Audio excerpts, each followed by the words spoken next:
मुश्किल नहीं है कुछ दुनिया में, तू जरा हिम्मत तो कर। मुश्किल नहीं है कुछ दुनिया में, तू जरा हिम्मत तो कर। ख्वाब बदलेंगे हकीकत में, तू जरा मेहनत तो कर, तू जरा कोशिश तो कर। हाँ जी स्टूडेंट्स, ख्वाबों को हकीकत में बदलने का समय आ गया है, और ये समय आया है कैसे? आपकी प्रैक्टिस से, आपके अभ्यास से। तो शुरू हो जाइए अपने ख्वाबों को हकीकत में बदलने के लिए, और ढेर सारे क्वेश्चन की कीजिए प्रैक्टिस। और इस प्रैक्टिस के लिए मैं लेकर आई हूं अभ्यास सीरीज। आज है अभ्यास सीरीज का डे नंबर 4। अपनी ड्रीम्स को रियलिटी में कन्वर्ट कीजिए प्रैक्टिस कर करके। तो हाँ जी स्टूडेंट्स, आज डे नंबर 4 के अंदर हम करने वाले हैं फ्रॉम क्वेश्चन नंबर 91 से लेकर क्वेश्चन नंबर 120। डे 1 से लेकर डे 3 हमने जितने भी अभी तक दिन किए हैं उनके अंदर हमारा यही शेड्यूल रहा है भी 30 क्वेश्चंस करेंगे, और आगे भी यही चलेगा। डेली के 30 क्वेश्चंस प्रैक्टिस करवाएंगे।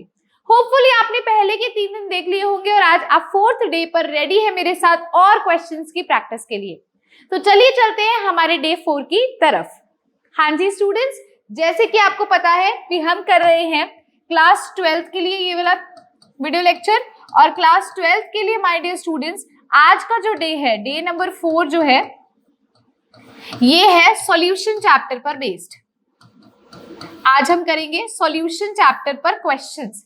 हमने जो डे 1 से डे 3 के लिए रखा था फॉर क्लास 12th, डे 1 से डे 3 के लिए वो हमने रखा था सॉलिड स्टेट वाला चैप्टर। वो हमने कौन सा चैप्टर रखा था? सॉलिड स्टेट वाला रखा था। और जो आज हम कर रहे हैं वो हम सॉल्यूशन चैप्टर पे बेस्ड क्वेश्चन कर रहे हैं। हमने 3 डेज असाइन करे हैं, उसके बाद 1 day and then the sample paper. कुछ ये प्रकार आपका रहेगा, कुछ ये आपका पैटर्न रहने वाला है। तो मैं आपको बता दूं, आज फिर से हम क्या कर रहे हैं, 30 क्वेश्चंस लेके आए हैं, और ये 30 क्वेश्चंस जो है फ्रॉम क्वेश्चन नंबर 91 से लेकर 120 तक है। क्वेश्चन नंबर 1 to 90 जो है वो आपको प्रीवियस डेज में देखने को मिलेंगे, ठीक है। और 91 से 120 आज हम हमारा नेक्स्ट चैप्टर शुरू कर रहे हैं। और आपको बता दूं, ये जो क्वेश्चंस है ये कुछ 3 प्रकार के क्वेश्चंस आपको देखने को मिलेंगे।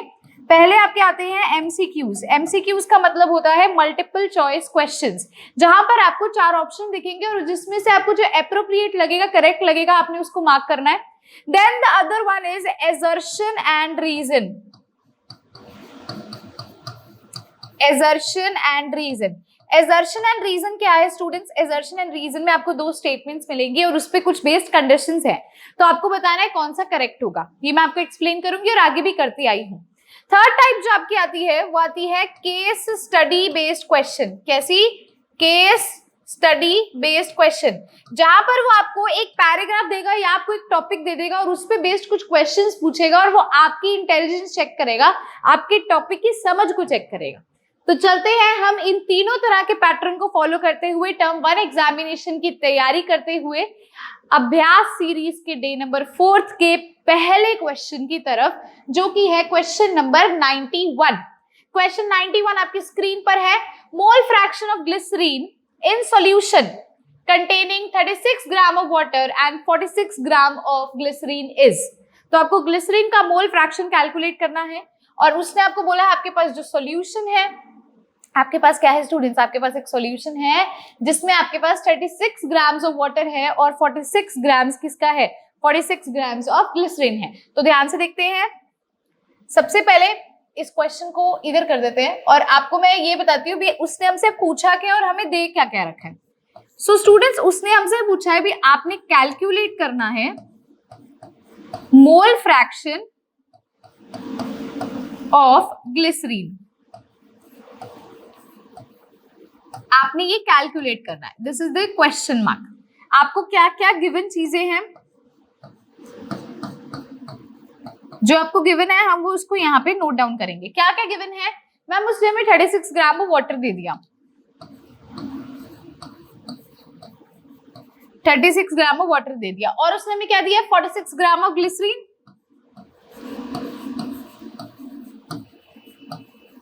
वो कहते हैं इन दोनों से मतलब इन दोनों को मिला करके एक सॉल्यूशन बना है, और आपने ग्लिसरीन का मॉलिक्यूलर मास कैलकुलेट करना है, राइट। और उसने हमें क्या दिया? उसने हमें ग्लिसरीन का फॉर्मूला दे दिया। तो मॉलिक्यूलर मास हम निकाल सकते हैं इस फॉर्मूला से। पहले हम लिख लेते हैं, हमें दे क्या रखा है, हमें फॉर्मूला दे रखा है ग्लिसरीन का। ग्लिसरीन का फॉर्मूला क्या है, C3H5OH का थ्राइस, ये दे रखा है। हाँ जी, हमें ये गिवन है, ये हमसे पूछा गया। अब हम इससे क्या और कुछ गेन कर सकते हैं, हम इससे क्या निकाल सकते हैं, हम इससे इसका मॉलिक्यूलर मास निकाल सकते हैं। ठीक है, तो यहां पर मैं मॉलिक्यूलर मास निकालना चाहूंगी, किसका, ऑफ ग्लिसरीन। मेरा क्या फॉर्मूला है, C3H5OH का थ्राइस, यही दे रखा है मुझे क्वेश्चन में। तो अब देखो इसको कैसे निकालेंगे, कितने कार्बन है, 3 इंटू कार्बन का मास प्लस 5 हाइड्रोजन है तो 5 इंटू हाइड्रोजन का मास प्लस ऑक्सीजन भी 3 से मल्टीप्लाई हो रहा है, 3 इंटू ऑक्सीजन का मास प्लस हाइड्रोजन भी 3 से तो 3 इंटू हाइड्रोजन का मास, यही मेथड होगा। अब कार्बन का कितना होता है, 12 होता है तो 3 इंटू 12 प्लस हाइड्रोजन का कितना होता है, 1 होता है तो 5 इंटू 1 प्लस ऑक्सीजन का कितना होता है 16 तो 3 इंटू 16 प्लस हाइड्रोजन का कितना होता है 1, 3 इंटू 1। सॉल्व करते हैं, 12 इंटू 3 कितना होता है 36 होता है, 5 इंटू 1 कितना होता है 5 होता है, 3 इंटू 16 कितना होता है 48 होता है, 3 इंटू 1 कितना होता है 3 होता है। इसको सॉल्व करें, 36 प्लस 5 41, 48 प्लस 3 51, ये कितना आ गया 92 ग्राम्स। तो ये हमारा मॉलिक्यूलर मास किसका आ गया, ग्लिसरीन का आ गया। मैंने किसका मॉलिक्यूलर मास निकाल लिया, ग्लिसरीन का निकाल लिया। अब स्टूडेंट्स देखो, ग्लिसरीन का निकाल लिया, ऐसे वाटर का मॉलिक्यूलर मास ये तो आपको पता होगा, but still I am going to calculate, कई स्टूडेंट्स को दिक्कत आती है।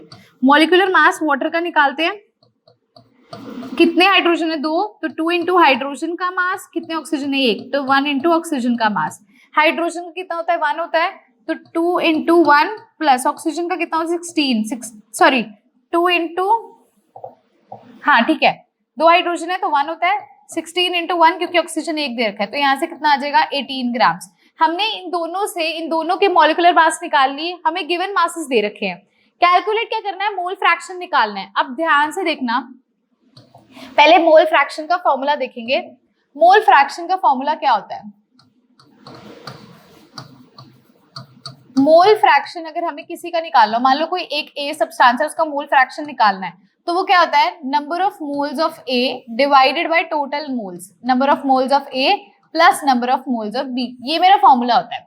अब मुझे नंबर ऑफ मोल्स चाहिए ए के भी बी के भी, तो मुझे गिवन मास दे रखा है, मॉलिक्यूलर मास मैंने निकाल लिया, नंबर ऑफ मोल्स निकालेंगे। चलो, number of moles of water मैं पहले निकालती हूँ।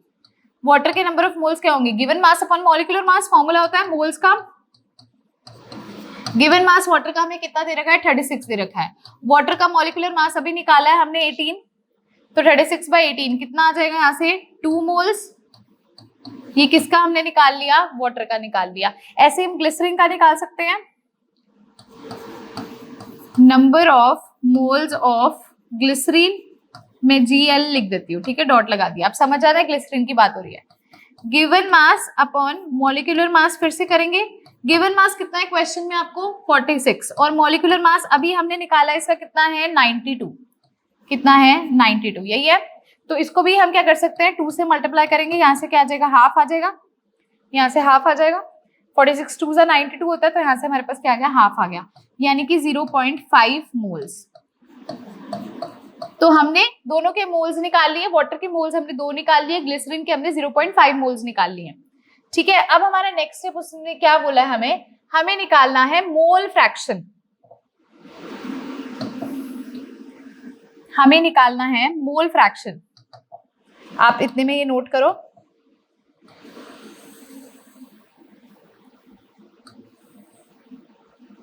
हाँ जी। अब हमें क्या निकालना है, मोल फ्रैक्शन निकालना है इसका, तो ध्यान से देखेंगे।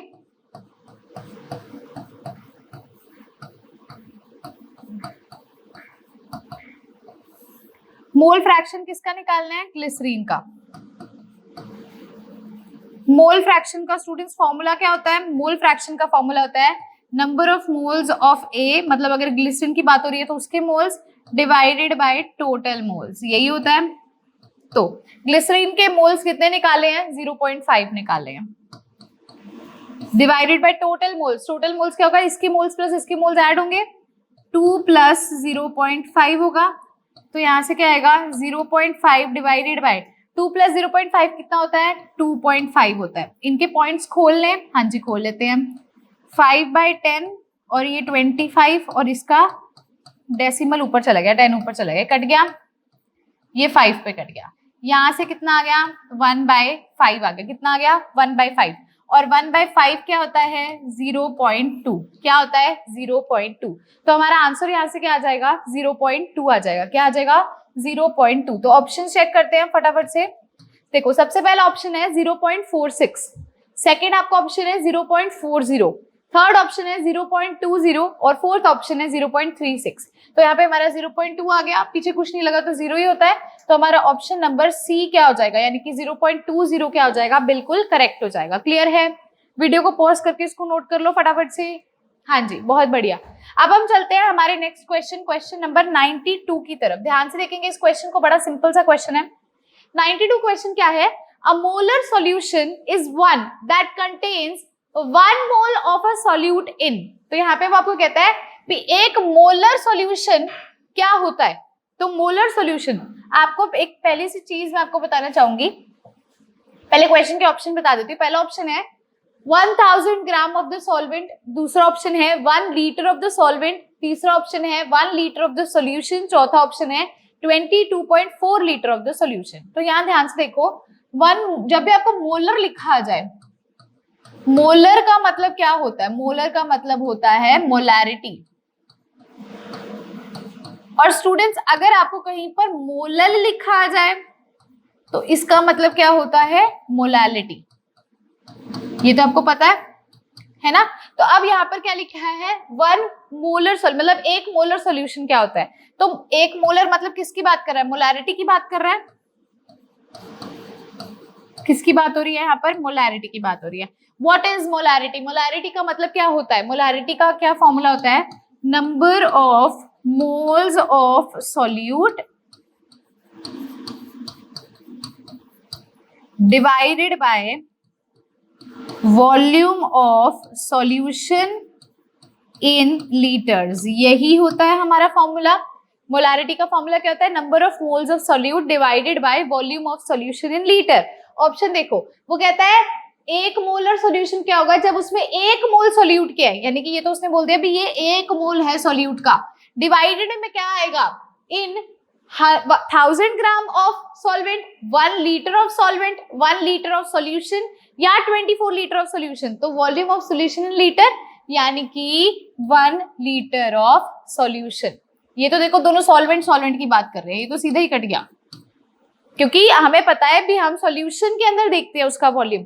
यहाँ पे भी हमें सॉल्यूशन दे रखा है लेकिन ये 22.4 लीटर दे रखा है, लेकिन हमेशा 1 लीटर के अंदर हम वॉल्यूम को लेकर चलते हैं। तो ऑप्शन नंबर सी हमारा क्या हो जाएगा, करेक्ट हो जाएगा। अब हम चलते हैं क्वेश्चन नंबर 93 की तरफ। ध्यान से देखेंगे क्वेश्चन 93 क्या है। फॉर अ डाइल्यूट सॉल्यूशन, कोई एक डाइल्यूट सॉल्यूशन है उसके लिए राउल्ट्स लॉ स्टेट्स दैट, जो राउल्ट्स लॉ होता है जो हमने पढ़ रखा है वो क्या स्टेट करता है। पहला option, the lowering of vapour pressure is equal to the mole fraction of solute. Second, the relative lowering of vapour pressure is equal to the mole fraction of solute. Third, the relative lowering of vapour pressure is proportional to the amount of solute in the solution. और fourth हमारा आता है the vapour pressure of solution is equal to the mole fraction of the solute. तो students आपको अगर याद हो, जब भी हम relative lowering in vapour pressure को स्टडी करते हैं, when we study about relative lowering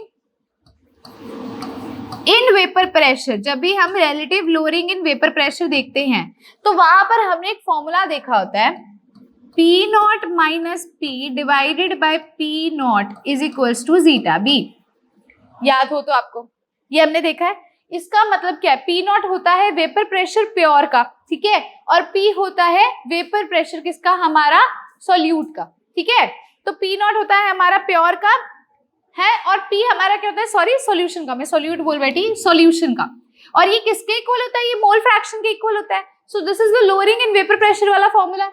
तो लोअरिंग ऑन वेपर प्रेशर जो है वो किसके इक्वल होता है, मोल फ्रैक्शन ऑफ सॉल्यूट, तभी मैंने यहाँ बी लिखा है, तभी बी लिखा है ना, क्योंकि बी क्या है हमारा, हम सॉल्यूट लेके चलते हैं, तो मोल फ्रैक्शन के वो इक्वल होता है। तो ऑप्शन नंबर बी हमारा क्या हो जाएगा, करेक्ट हो जाएगा। ऑप्शन नंबर बी क्या हो जाएगा, करेक्ट हो जाएगा। हाँ जी, और इसको relative lowering in vapour pressure कहते हैं, लोअरिंग इन वेपर प्रेशर नहीं, relative lowering in vapour pressure, इसीलिए ऑप्शन नंबर बी हमारा क्या हो जाएगा, करेक्ट हो जाएगा। ठीक है, क्लियर है। चलिए चलते हैं क्वेश्चन 94 की तरफ। क्वेश्चन 94 ध्यान से देखेंगे क्या है, out of molality, molarity, formality and mole fraction, इन चारों में से those which are independent of temperature are, इनमें चारों में से कौन से टेम्परेचर पर डिपेंड नहीं करते। सो स्टूडेंट्स मैं आपको बता दूं भी हमारा जो मोलैलिटी होती है, ठीक है, और जो हमारे मोल फ्रैक्शन होती है ये टेम्परेचर पर डिपेंड नहीं करते, these are independent of temperature. तो ऑप्शन नंबर सी हमारा क्या हो जाएगा, करेक्ट हो जाएगा। क्लियर है, बहुत बढ़िया। अब चलते हैं क्वेश्चन नंबर 95 की तरफ। Which of the following aqueous solution should have the highest boiling point? इनमें से चारों में से सबसे ज्यादा बॉइलिंग पॉइंट किसका होना चाहिए, क्वेश्चन हमारा ये अराइज करता है। सो स्टूडेंट्स आपने पढ़ा होगा एलिवेशन इन बॉइलिंग पॉइंट, पढ़ा होगा, नहीं पढ़ा तो याद कर लो, मैंने करवा रखा है आपको ये, delta TB is equals to I K B M, पढ़ा है ये फॉर्मूला पढ़ा है आपने। हाँ जी, बताती हूँ क्या क्या है। डेल्टा टीबी क्या है, डेल्टा टीबी है change in the boiling point.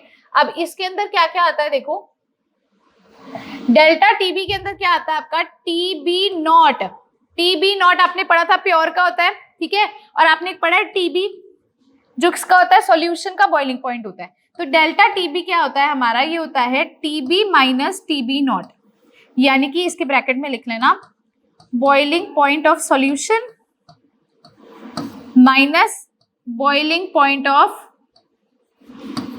Solute. ये किसके इक्वल होता है, ये इक्वल होता है आई, यानी कि आई क्या होता है आपका, want of factor,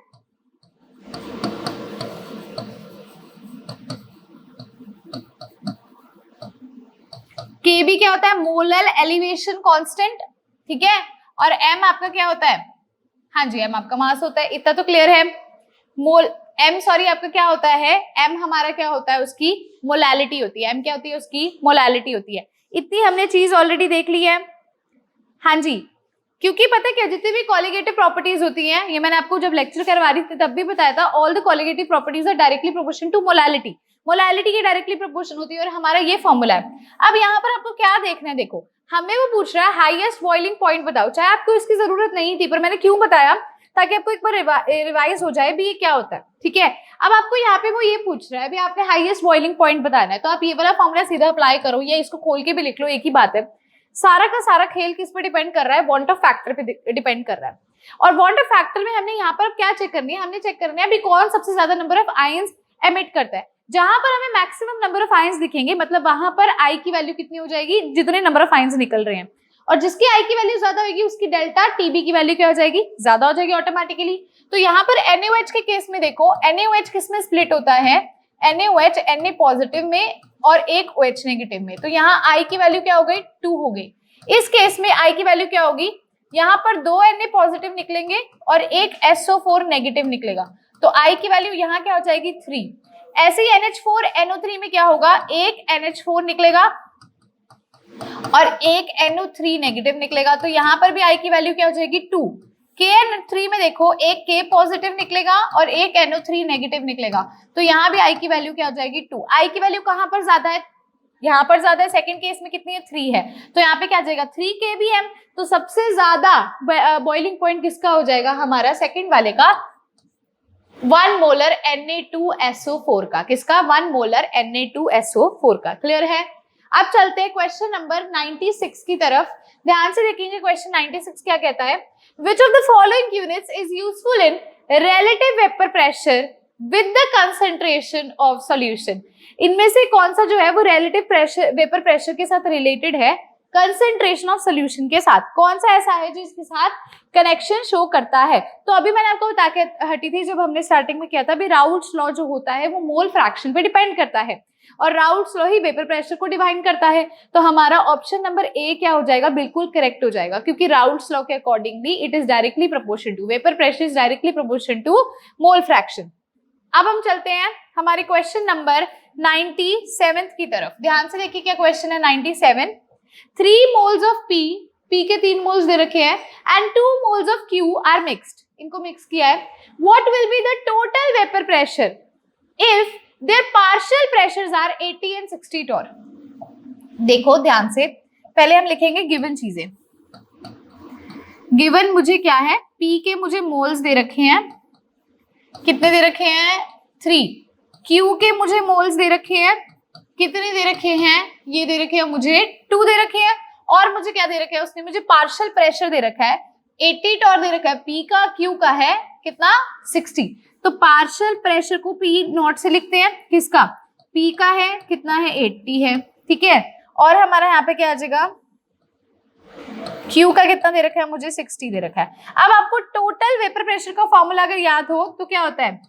P total यानी कि टोटल वेपर प्रेशर किसके इक्वल होता है? Partial pressure of A into mole fraction of A plus partial pressure of B into mole fraction of B। ये फॉर्मूला होता है हमारा।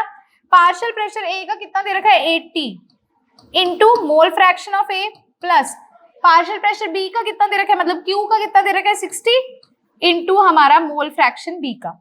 अब हम यहाँ से मोल फ्रैक्शन निकाल सकते हैं क्योंकि हमें नंबर ऑफ मोल्स दे रखे हैं। मोल फ्रैक्शन कैसे निकालते हैं? मोल फ्रैक्शन मान लो आपने किसी A सब्सटेंस का निकालना है तो number of moles of A divided by total number of moles होता है।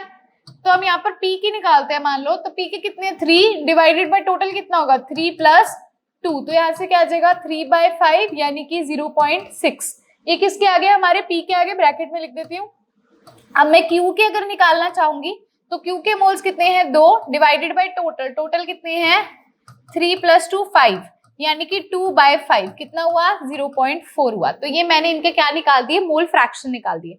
अब यहाँ पर मैं इसकी वैल्यू पुट कर सकती हूँ, देखो ध्यान से। 80 इंटू P के कितने आए हैं? 0.6 प्लस 60 इंटू Q के कितने आए हैं? 0.4 आ गए। अब आगे देखिए, 80 इंटू, मैं 0.6 का 10 अगर नीचे कर देती हूँ तो ये 0 से 0 कट गया।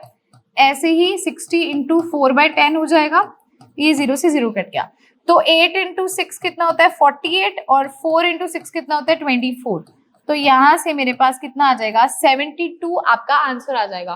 क्या आ जाएगा? 72 टॉर आपका आंसर आ जाएगा, यानी कि ऑप्शन नंबर सी हमारा क्या हो जाएगा? करेक्ट हो जाएगा। क्लियर है? वीडियो को पॉज करके इसको नोट कर लो। चलिए अब देखिए स्टूडेंट्स, अब आता है हमारा नेक्स्ट क्वेश्चन। नेक्स्ट क्वेश्चन आता है क्वेश्चन 98। क्या कहता है वो? If 10% solution of urea is isotonic with 6% solution of non-volatile solute X. What is the molecular mass of solute X? अब यहाँ पर आपको एक बहुत अच्छी चीज देखने को मिल रही है, आइसोटोनिक वर्ड देखने को मिल रहा है। हमारा मेन आधा काम यहीं से सॉल्व हो जाएगा। आइसोटोनिक का मतलब क्या होता है? आइसोटोनिक का मतलब होता है जो ऑस्मोटिक प्रेशर पहले वाले का है वो दूसरे वाले के ऑस्मोटिक प्रेशर के इक्वल होगा, ठीक है। अब यहाँ पे हमने उसने क्या क्या चीजें दे रखी है, ध्यान से देखो।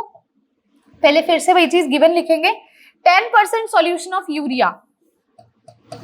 10% ऑफ सॉल्यूशन ऑफ यूरिया का क्या मतलब होता है? 10% सॉल्यूशन ऑफ यूरिया, मैंने ये चीज करवाई है जब आपको ऐसे दे रखा होता है 10%, इसका मतलब है 10 ग्राम यूरिया प्रेजेंट है, is present in 100 gram of solution. इसका ये मतलब है 10% सॉल्यूशन ऑफ यूरिया का मतलब है 10 ग्राम यूरिया प्रेजेंट है 100 ग्राम सॉल्यूशन में। और वो कहता है is isotonic with 6% solution of non volatile solute x. इससे अभी और चीज हमें क्या देखने को मिलती है, भी 6 ग्राम एक्स का प्रेजेंट है इन 100 ग्राम ऑफ सॉल्यूशन। ये एक्स की बात की गई है, वो यूरिया की बात की गई है, ये एक्स की बात की गई है। हमें दो चीजें दे दी है। वो कहता है भी एक्स का मॉलिक्यूलर मास बताओ। तो देखो अगर वो आइसोटोनिक है मतलब उनके ऑस्मोटिक प्रेशर सेम है, मतलब उनके नंबर ऑफ मोल्स यहाँ पर क्या हो जाएंगे स्टूडेंट्स? सेम हो जाएंगे। नंबर ऑफ मोल्स क्या हो जाएंगे? सेम। नंबर ऑफ मोल्स होते हैं given mass upon molecular mass. और मैं आपको एक और चीज बता दूं यहाँ पर, ठीक है, जो यूरिया का मास होता है, मॉलिक्यूलर मास, वो कितना आता है? 60 आता है। यूरिया का मॉलिक्यूलर मास कितना होता है? 60। कैसे निकाला?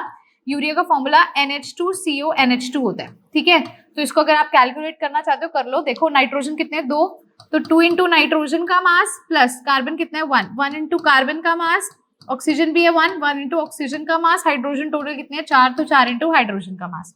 नाइट्रोजन का कितना होता है? 14, 2 into nitrogen, 1 into 12 plus 1 into 16 plus 4 into 1। इसको सॉल्व करते हैं, यहां से यूरिया का मॉलिक्यूलर मास निकालेंगे।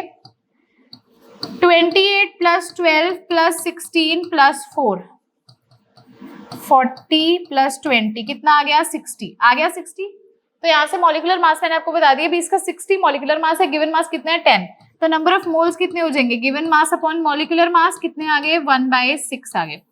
कितना आ गया? 1/6। अब हमें x का तो मॉलिक्यूलर मास नहीं पता ना, लेकिन गिवन मास पता है कितना है? 6 ग्राम। तो 6/m इसके नंबर ऑफ मोल्स हो जाएंगे। अब मैंने बोला आपको ये आइसोटोनिक है, तो इनके नंबर ऑफ मोल्स सेम होंगे, यानी कि N1 is equals to N2 होगा। N1 कितना है? 1/6 और N2 कितना है? 6/m। क्रॉस मल्टीप्लाई करें, m किसके इक्वल होगा?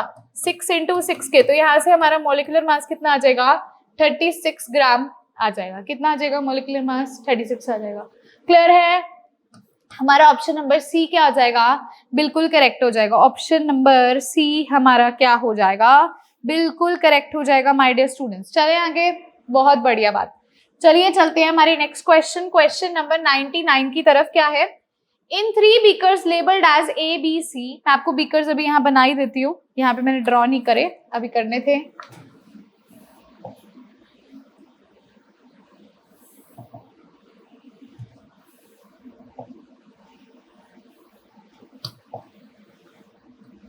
हाँ जी,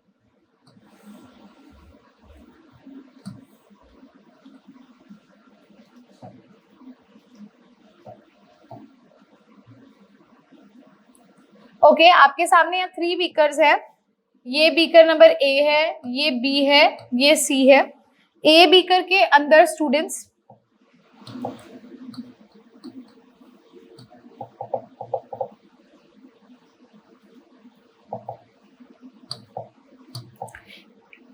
A बीकर के अंदर यहाँ पर वाटर प्रेजेंट है।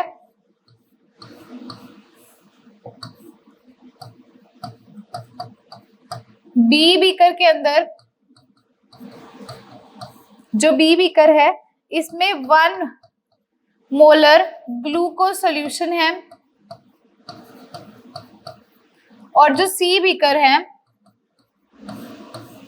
इसके अंदर 0.5 मोलर ग्लूकोज सॉल्यूशन है। ये आपको 3 बीकर्स दे रखे हैं, ध्यान से देखिएगा, क्वेश्चन को रीड कर रही हूं मैं आपके लिए। 3 बीकर्स दे रखे हैं, तीनों बीकर में वो कहता है भी ABC लेबल कर दिया गया है। ये 2 बार आ गया, इसको कट कर देना। पहला बीकर है 100 ml ऑफ वाटर, दूसरा है 100 ml of 1 molar solution of glucose in water, तीसरा है 100 ml of 0.5 molar solution of glucose in water. अब वो कहते हैं इनको आपने सेम टेम्परेचर पर रख दिया, which of the following statements is correct, इनमें से कौन सी स्टेटमेंट जो है आपकी वो करेक्ट होगी? पहला है वेपर प्रेशर तीनों बीकर में सेम होगा, दूसरा वेपर प्रेशर बी का ज्यादा होगा, तीसरा वेपर प्रेशर सी का ज्यादा होगा, या चौथा वेपर प्रेशर बी का लो होगा सी से, ठीक है, और वेपर प्रेशर सी का लो होगा ए से। जो डी ऑप्शन है वो क्या कहता है? जो बी का वेपर प्रेशर है वो कम होगा सी से, ठीक है, और जो सी का वेपर प्रेशर है वो कम होगा ए से। तो अब आप खुद सोच के बताओ क्या होगा। एक चीज बताओ, जब आपने लोअरिंग ऑफ वेपर प्रेशर पढ़ा था, रिलेटिव लोअरिंग, हमने कहा था जो प्योर का वेपर प्रेशर होता है वो सबसे ज्यादा होता है प्योर वाले का। अगर उसके अंदर हम ऐड कर देते हैं हमारा सॉल्वेंट, उसकी वजह से सॉल्यूशन बन जाएगा और उसका वेपर प्रेशर डिक्रीज कर जाता है। जो प्योर सोल्यूट का वेपर प्रेशर होता है वो क्या होता है? ज्यादा होता है, लेकिन अगर उसके अंदर हम कुछ ऐड कर दे तो उसका डिक्रीज हो जाएगा। यहाँ अकेला वाटर प्रेजेंट है तो इसका वेपर प्रेशर सबसे ज्यादा होगा, इसमें कुछ ऐड करेंगे तो वो क्या कर जाएगा? डिक्रीज। इसीलिए ए का क्या होगा? सबसे ज्यादा होगा। ए का क्या होगा? सबसे ज्यादा। तो सीधी सीधी बात है, आपका ऑप्शन नंबर डी क्या हो जाएगा? करेक्ट हो जाएगा। ऑप्शन नंबर डी क्या हो जाएगा? करेक्ट। चलिए चलते क्वेश्चन नंबर 100 की तरफ। क्वेश्चन 100 देखिए क्या है। Which of the following is not an industrial or biological importance of osmosis? इनमें से कौन सी osmosis की industrial या biological importance नहीं है? पहला option, movement of water from soil into plant roots and upper portion of plant. मतलब जैसे ये soil है, ठीक है, ये आपके ऐसे प्लांट है और इसके से आगे रूट्स हैं ऐसे, तो वाटर की मूवमेंट नीचे से ऊपर तक, पहला ऑप्शन ये है। सो ये तो है प्रोसेस ऑस्मोसिस का, ये तो है उसकी एप्लीकेशन, तो ये तो बिल्कुल करेक्ट है। उसने कहा इनमें से कौन सा नहीं है इंपॉर्टेंस, इंडस्ट्रियल या बायोलॉजिकल, तो ये तो है। Osmosis occurs from the roots towards the upper portion of plants, तो ये तो करेक्ट है। Salting of meat to prevent bacterial action, ये भी करेक्ट है। क्या होता है, मीट को सॉल्ट से, मतलब सॉल्ट लगाते हैं उसके ऊपर लेयर, ताकि बैक्टीरियल इन्फेक्शन ना हो, बैक्टीरिया आए तो वो मर जाए, तो ये भी करेक्ट है, ये भी बिल्कुल करेक्ट है। कंसंट्रेशन मेंटेन करने के लिए आउटसाइड इनसाइड ये किया जाता है, तो ये भी करेक्ट है। Reverse osmosis for desalination of sea water, ये भी आप सबने सुना होगा, ये तो सबसे पहले सुना होगा रिवर्स ऑस्मोसिस, तो ये भी बिल्कुल करेक्ट है, ये भी एप्लीकेशन है। गलत क्या है, filling of ink in a fountain pen, ये नहीं है। क्यों, क्योंकि ये क्या है, ये कैपिलरी एक्शन है, ये क्या है, कैपिलरी एक्शन है, इसीलिए हमारा जो ऑप्शन नंबर डी है वो क्या हो जाएगा, it is not an industrial और biological importance, it is a capillary action. चलिए चलते हैं हमारे नेक्स्ट क्वेश्चन, क्वेश्चन नंबर 101 की तरफ। Which of the following solution is an example of negative deviation from Raoult's law? तो negative deviation from Raoult's law, इसको करवाने से पहले आप में से कई बच्चों को तो आता होगा, उन्होंने करेक्ट भी कर लिया होगा, लेकिन मैं चाहती हूँ भी आप एक बार इसकी क्लिप देखो। उस क्लिप में मैं आपको पॉजिटिव डेविएशन का भी बताऊंगी, नेगेटिव का भी बताऊंगी। ये मैं क्यों कर रही हूँ, इसका एक रीजन भी बताती हूँ। अगर तो आपने कर लिया ना, अगर तो आपको याद है और आपको लगता है भी हाँ ठीक है, रिवाइज करने की जरूरत नहीं है, तो स्किप कर देना, आगे कोई दिक्कत नहीं है, स्किप कर देना उस क्लिप को। लेकिन मैं फिर से कह रही हूँ, जो इंपॉर्टेंट टॉपिक है ना, मैं उसकी क्लिप्स ऐड करूंगी बीच में, ताकि आप रिवाइज कर लो, उसको तो पक्का करते चलो, क्योंकि वो इंपॉर्टेंट टॉपिक है। तो this is important topic, negative deviation वाला। तो पहले आपको पॉजिटिव डेविएशन की क्लिप दिखेगी, फिर नेगेटिव की दिखेगी, तो अगर आपने किया हुआ है आगे स्किप कर दीजिएगा, फिर आप उसको आगे कंटिन्यू कर सकते हो। सो हाँ जी स्टूडेंट्स, फटाफट से क्लिप देख लीजिए। मैं बात कर रही हूँ आइडियल सॉल्यूशन की। स्टूडेंट, आप सबने पढ़ा होगा राउल्ट्स लॉ के बारे में, है ना। तो आइडियल सॉल्यूशन वो सॉल्यूशन होता है जो राउल्ट्स लॉ को फॉलो करता है, a solution which follows Raoult's law.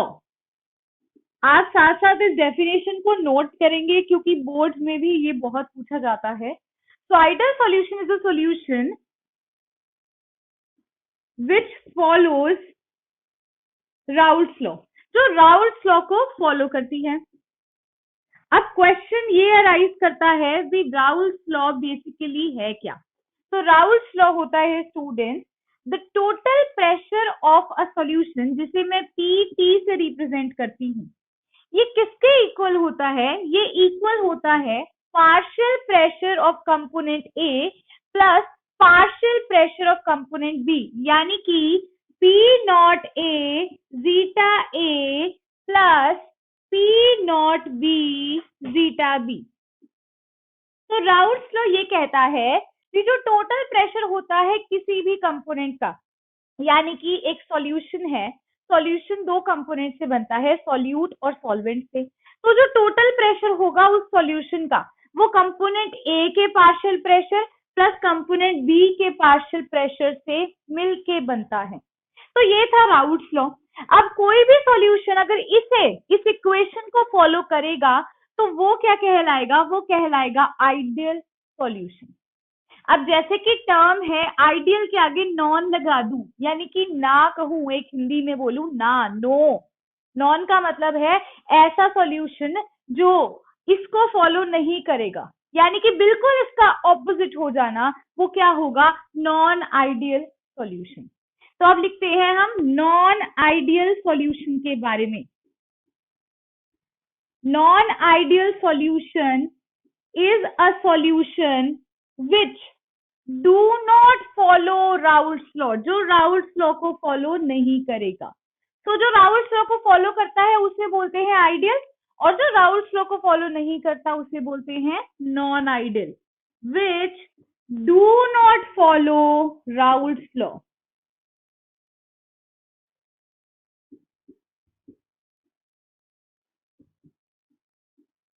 ठीक है, यानी कि अगर ये राउल्स लॉ को फॉलो नहीं कर रहा तो ये इक्वेशन भी गलत होगी, ये इक्वेशन बिल्कुल सही नहीं होगी भी जो टोटल सॉल्यूशन का प्रेशर है वो उसके कंपोनेंट्स के सम के इक्वल हो।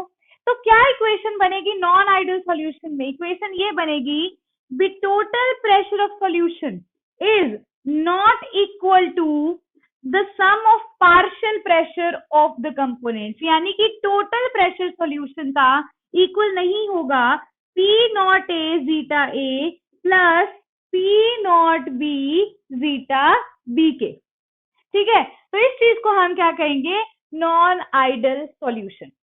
सबसे पहले तो वीडियो को पॉज करके इन दोनों डेफिनेशंस को नोट करना है स्टूडेंट। अब देखते हैं हम in detail non ideal solution के बारे में।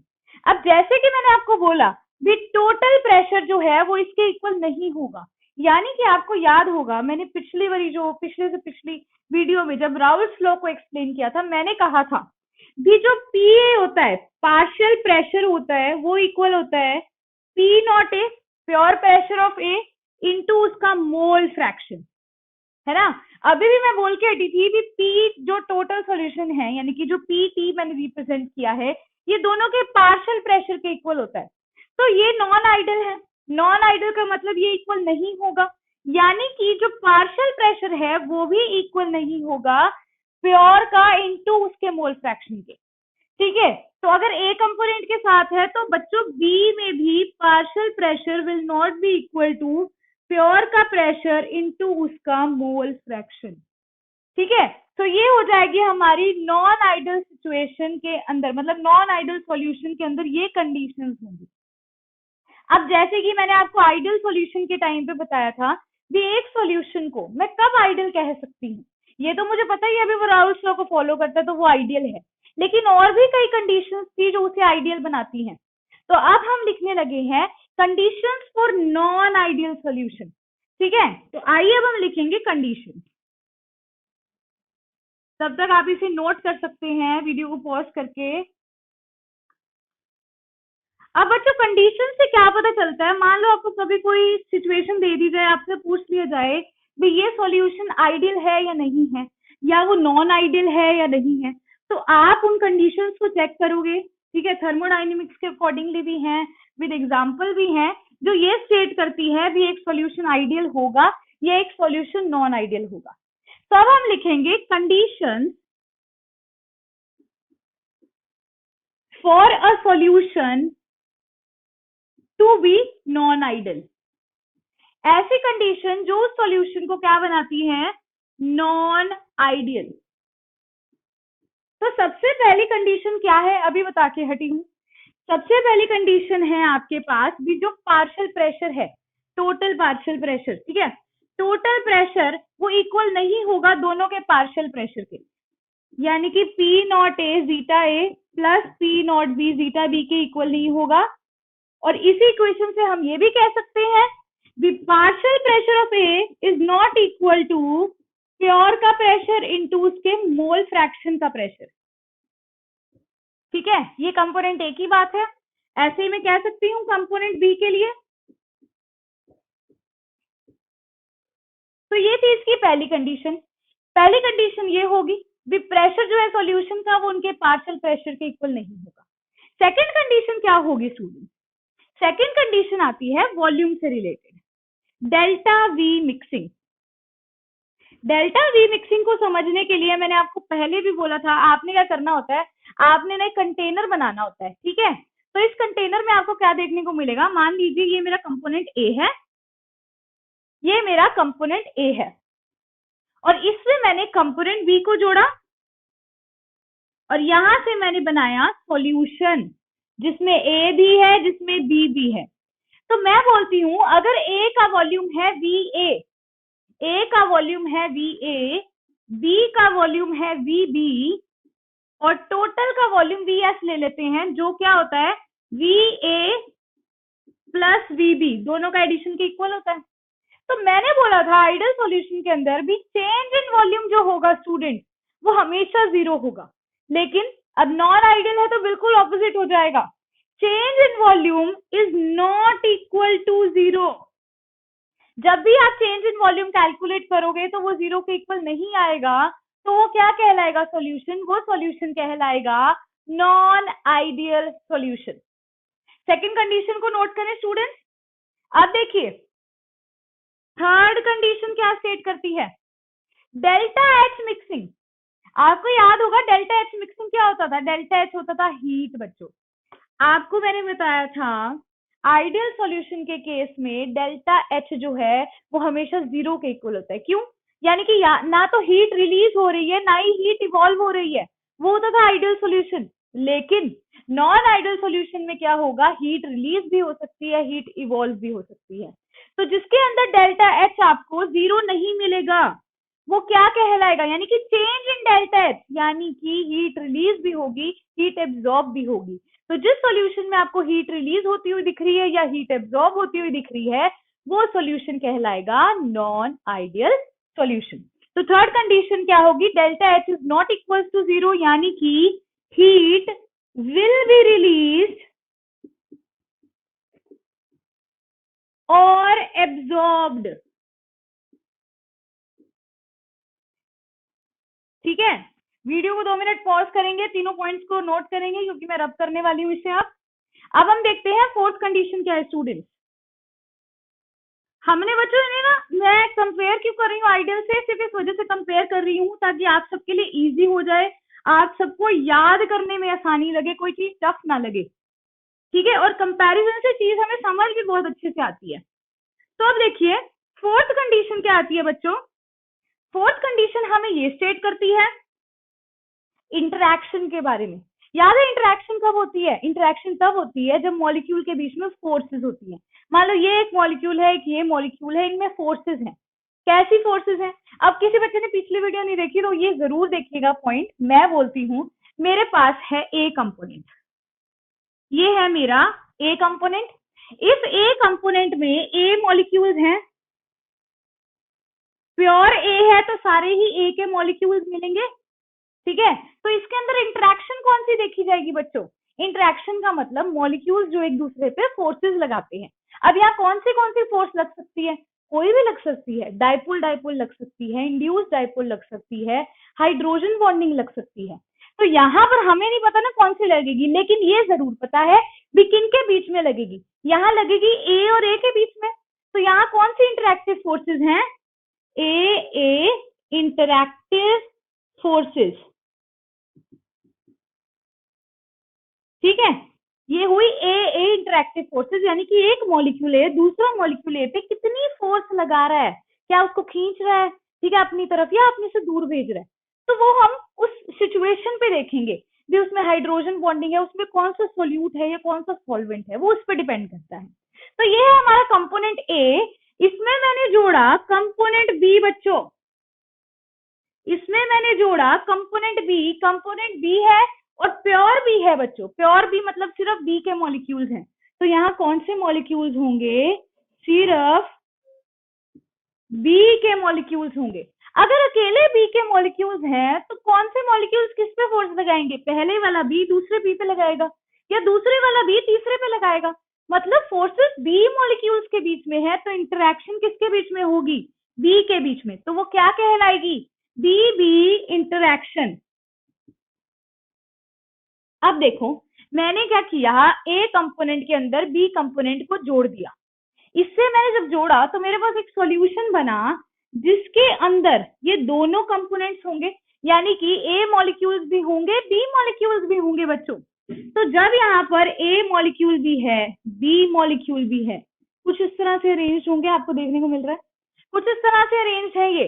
तो यहाँ क्या इंटरैक्टिव फोर्सेस है? यहाँ एक मॉलिक्यूल तो ए है दूसरा बी है, तो कौन सी इंटरैक्टिव फोर्सेस होंगी? A B interactive forces. अब जिन बच्चों ने आइडियल सॉल्यूशन नहीं देखा था, आइडियल सॉल्यूशन ये स्टेट करती थी B A interactive forces, B B interactive forces और ए बी इंटरैक्टिव फोर्सेस तीनों सेम होती है, आइडेंटिकल होनी चाहिए। अगर वो आइडेंटिकल होंगी तो वो आइडियल होंगी। यानी कि अगर इसके अंदर हाइड्रोजन बॉन्डिंग है, मान लो ए मॉलिक्यूल दूसरे मॉलिक्यूल के साथ हाइड्रोजन बॉन्डिंग शो कर रहा है, या फिर मैं कहूँ ये दोनों एक दूसरे के साथ डाइपोल डाइपोल शो कर रहे हैं, तो आप बी में चेक करते हो बी में भी हाइड्रोजन है, बीबी मतलब बीबी के बीच में भी हाइड्रोजन बॉन्डिंग है और ए बी के बीच में भी हाइड्रोजन बॉन्डिंग है। यानी कि तीनों के बीच में हाइड्रोजन बॉन्डिंग है बच्चों, तो तीनों आइडेंटिकल हुए, यानी कि वो आइडियल सॉल्यूशन हुआ। लेकिन लेकिन किसी भी एक के अंदर कोई और फोर्स आ जाए, कोई भी डाइपोल डाइपोल इंड्यूस डाइपोल, मान लो ये दोनों तो हाइड्रोजन बॉन्डिंग शो कर रहे थे, ये अपने अंदर मतलब ए के बीच में हाइड्रोजन बॉन्डिंग कर रहा था, ये बी भी अपने अंदर हाइड्रोजन बॉन्डिंग कर रहे थे, लेकिन ए बी के टाइम पर वो डाइपोल डाइपोल कर रहे थे, तो वो कहलाएगा नॉन आइडियल सॉल्यूशन। यानी कि when interactive forces are not similar, when all the interactive forces are not same, तो वो क्या कहलाएगा सॉल्यूशन? वो सॉल्यूशन कहलाएगा नॉन आइडियल सॉल्यूशन। तो इस डायग्राम को नोट करके इस पॉइंट को नोट करेंगे, फिर हम देखेंगे फिफ्थ पॉइंट क्या है स्टूडेंट।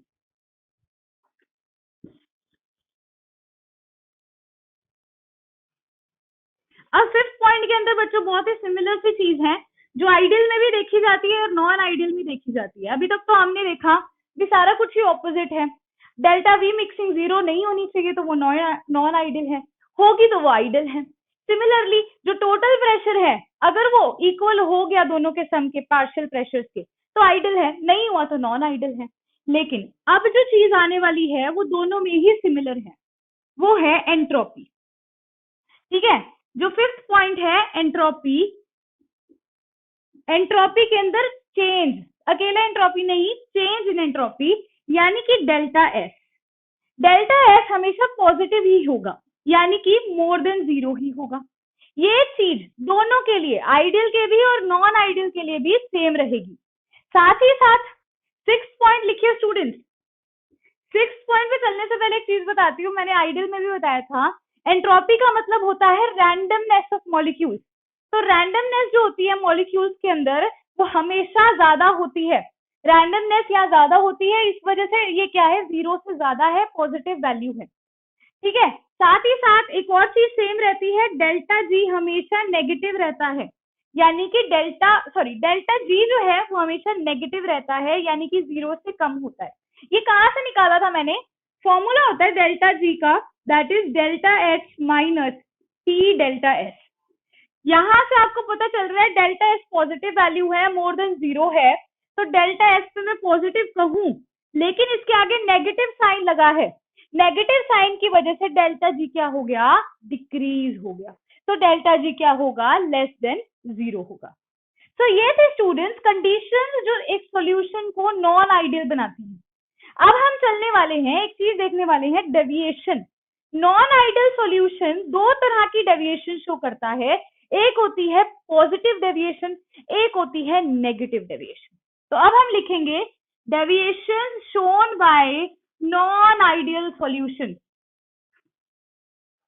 ठीक है बच्चों, नॉन आइडियल सॉल्यूशन क्या डेविएशन शो करता है, देखो मैंने बोला डेविएशन। अब डेविएशंस जो राउल्ट्स लॉ से हम देखते हैं वो पॉजिटिव भी हो सकती हैं और वो नेगेटिव भी हो सकती हैं। सबसे पहला केस हम देखते हैं पॉजिटिव डेविएशन का। पॉजिटिव डेविएशन का मतलब क्या होता है और नेगेटिव का मतलब क्या होता है, इधर देखो। पॉजिटिव का मतलब क्या हुआ, जब टोटल प्रेशर जो है बच्चों, टोटल प्रेशर ज्यादा हो जाएगा दोनों के पार्शियल प्रेशर के सम से, यानी कि total pressure is more than P naught A zeta A plus P naught B zeta B. ये है पॉजिटिव डेविएशन। नेगेटिव डेविएशन क्या होगा स्टूडेंट, जब टोटल प्रेशर जो है वो कम हो जाएगा दोनों के पार्शियल प्रेशर से, यानी कि P naught A zeta A plus P naught B zeta B से वो क्या हो जाएगा, कम हो जाएगा। तो वो ये दोनों तरह के हम डेविएशन शो करेंगे। हमने आइडियल सॉल्यूशन के अंदर ग्राफ बनाया था बच्चों, इसे हम ग्राफ की हेल्प से समझेंगे, तो इसे नोट कर लीजिए, पॉजिटिव डेविएशन, नेगेटिव डेविएशन। अब हम देखने लगे हैं पॉजिटिव डेविएशन का केस। तो ये स्टूडेंट्स, जैसे कि मैंने आपको कहा भी, अब हम देखने लगे हैं केस पॉजिटिव डेविएशन का। दोनों केस को हम बारी बारी से करेंगे। देखिए, मैंने बोला पॉजिटिव डेविएशन।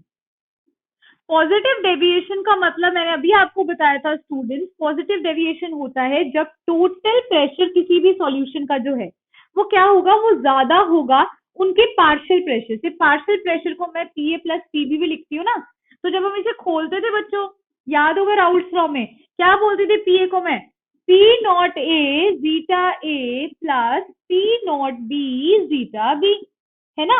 तो अब मैंने इसका ग्राफ प्लॉट करना है। इसका ग्राफ प्लॉट करने के लिए what I am going to do is, मैं अब एक्स एक्सिस और वाई एक्सिस पे लेने लगी हूँ। तो आपको याद होगा जब मैंने ग्राफ बनाया था आइडियल के लिए, अलग से मैंने शायद वीडियो बनाई है इसकी, तो आप जिन बच्चों ने नहीं देखी है वो देख सकते हो स्टूडेंट्स। तो इस ग्राफ में देखिए ये है एक्स एक्सिस और ये है वाई एक्सिस। वाई एक्सिस में मैं ले रही हूँ प्रेशर और यहाँ ले रही हूँ मैं मोल फ्रैक्शन, जिसे मैं जीटा से रिप्रेजेंट करती हूँ। अब देखो स्टूडेंट्स, मैंने आपको यहाँ क्या किया था, आपको याद होगा अगर, तो मैंने कहा था भी हमने क्या लेना है, यहाँ पर जो मोल फ्रैक्शन है ए का उसे हमने लेना है 0, और यहाँ मोल फ्रैक्शन जो बी का है बच्चों वो है 1। यानी कि ए के तो एक भी मॉलिक्यूल्स नहीं है, सारे मॉलिक्यूल्स बी के हैं, तो वो क्या होगा, टोटली प्योर होगा।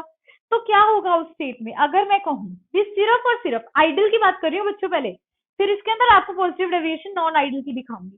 तो आइडल में याद करो मैंने कहा था जब ए के एक भी मॉलिक्यूल नहीं है, सिर्फ बी के मॉलिक्यूल है, तो क्या कहलाएगा प्रेशर उस टाइम पर, उस टाइम पर जो प्रेशर होगा वो होगा पी नॉट बी, यानी कि प्योर लिक्विड बी का प्रेशर, क्योंकि सिर्फ बी के ही मॉलिक्यूल्स हैं। अब जैसे जैसे मैं एक्स एक्सिस पे चलती गई, मतलब आगे बढ़ती गई, मैंने क्या देखा भी जो मेरा ए के मॉलिक्यूल्स है स्टूडेंट्स वो तो 1 हो गए, मतलब मोल फ्रैक्शन, और बी का 0, यानी कि इस स्टेट में सिर्फ ए के ही मॉलिक्यूल्स हैं, बी का एक भी मॉलिक्यूल नहीं है। तो जहां पर सिर्फ ए का ही मॉलिक्यूल होगा मतलब प्योर लिक्विड होगा, तो यहाँ पर क्या हो जाएगा, ये पी नॉट ए। तो ये जो स्टेट है इसके अंदर पी नॉट बी जो है वो पी नॉट ए से ज्यादा है, इसीलिए इसे ऊपर बनाया है और पी नॉट ए को नीचे बनाया है। आप यहाँ लिखना हो तो चाहे लिख सकते हो, वैसे it's not a big case, आपको ये आइडियल से मैं रिलेट करा रही हूँ, ठीक है, ये आइडियल सोल्यूशन का केस बता रही हूँ। तो जब मैंने इस पे ग्राफ प्लॉट किया था, मैंने यहाँ से क्या किया था, जो ये डॉटेड जो ये डॉटेड लाइन है बच्चों, हाँ जी, तो ये पी नॉट ए मैं यहाँ कर रही हूँ क्योंकि मेरी थोड़ी कर्व जो है वो टेढ़ी चली गई है, ठीक है।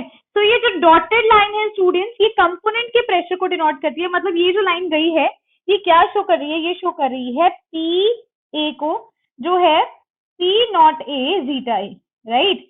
तो ये आइडियल सॉल्यूशन की है जो ये शो करती है भी जैसे जैसे आप आगे बढ़ोगे एक ऐसी स्टेट आएगी जब पूरा का पूरा ए मिलेगा और वहां पर प्रेशर क्या होगा, प्योर लिक्विड का प्रेशर होगा पी नॉट ए हो, ठीक है। तो ये उसकी कर्व थी।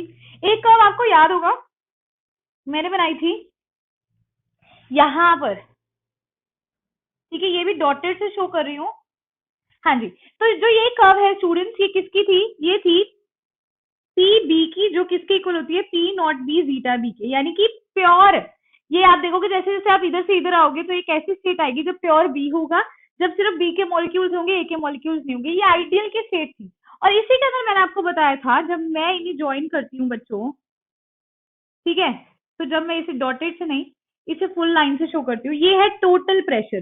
Total pressure is equals to P A plus P B, यानी कि P not A zeta A plus P not B zeta B. तो टोटल प्रेशर की कर्व थी, ये तो था आइडियल सॉल्यूशन का केस। अब मैं कहूँ मैंने पॉजिटिव डेविएशन बनानी है फॉर नॉन आइडियल का केस, तो इसके अंदर बच्चों में क्या दिखा सकती हूँ। अब नॉन आइडियल के केस में मैंने क्या बोला भी, जो पीटी है टोटल प्रेशर है वो ज्यादा है पी ए से और पीबी के सम से, यानी कि पार्शियल प्रेशर से टोटल प्रेशर ज्यादा है।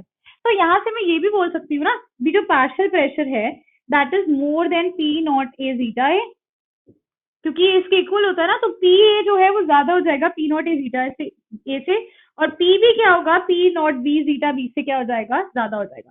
तो अब देखो ये तो थी जब वो इक्वल थे, अब मैं कह रही हूँ ज्यादा हो जाएगा, तो कर्व में क्या डेविएशन आएगी, अगर पी ए जो है वो ज्यादा है P not A zeta A से, तो कर्व कुछ ऐसी हो जाएगी बच्चों। तो कर्व क्या हो जाएगी कुछ, ये ना दो लाइनें नहीं है, एक ही लाइन है, मोटे से कर रही हूँ ताकि आपको दिख जाए, सो दैट आप इसे एक ही लाइन ड्रॉ कीजिएगा और इसे लिखिएगा यहाँ पर, जब पी ए क्या है, ज्यादा है P not A zeta A से, तो कुछ कर्व ऐसे उठकर आती है पॉजिटिवली, क्योंकि ये नॉर्मल आइडियल की थी। मैंने बोला नॉर्मल आइडियल से पी ए ज्यादा है, तो वो क्या हो जाएगी, थोड़ी सी ऐसे कर्व शेप में आ जाएगी, उठ के ज्यादा आ जाएगी उससे। अब देखो पी बी जो है वो ज्यादा है P not B zeta B से, तो इस कर्व भी क्या आएगी, ये वाली कर्व भी कुछ ऐसी सी आएगी स्टूडेंट, यानी कि ये कर्व क्या शो करती है, P not B zeta B जो है वो लेस है देन पी बी, यानी कि पी बी जब ज्यादा होगा P not B zeta B से, तो हल्की सी कब उठ के आएगी, स्ट्रेट होने की बजाय, क्योंकि स्ट्रेट कब होती थी, जब वो आइडल होता था, नॉन आइडल की पॉजिटिव में वो थोड़ी सी उठकर आएगी। तो ये तो था दोनों के अलग अलग कंपोनेंट्स की बात। मैं टोटल इसकी बात करूं भी, टोटल प्रेशर में क्या फर्क आएगा, तो टोटल प्रेशर जो है वो भी ज्यादा है, तो टोटल प्रेशर पहले ऐसा था तो वो भी ज्यादा है, मतलब वो भी कुछ इस तरह से आ जाएगा बच्चों। तो ये क्या हुई कंडीशन, जब पीटी क्या है, ज्यादा है P not A zeta A plus P not B zeta B से। तो इसे ड्रॉ कर लीजिए स्टूडेंट्स, ये क्या है, पॉजिटिव डेविएशन है, कौन सी वाली, ये वाली और ये वाली, ये तो दो जो है कंपोनेंट्स की हैं और ये टोटल सॉल्यूशन की है।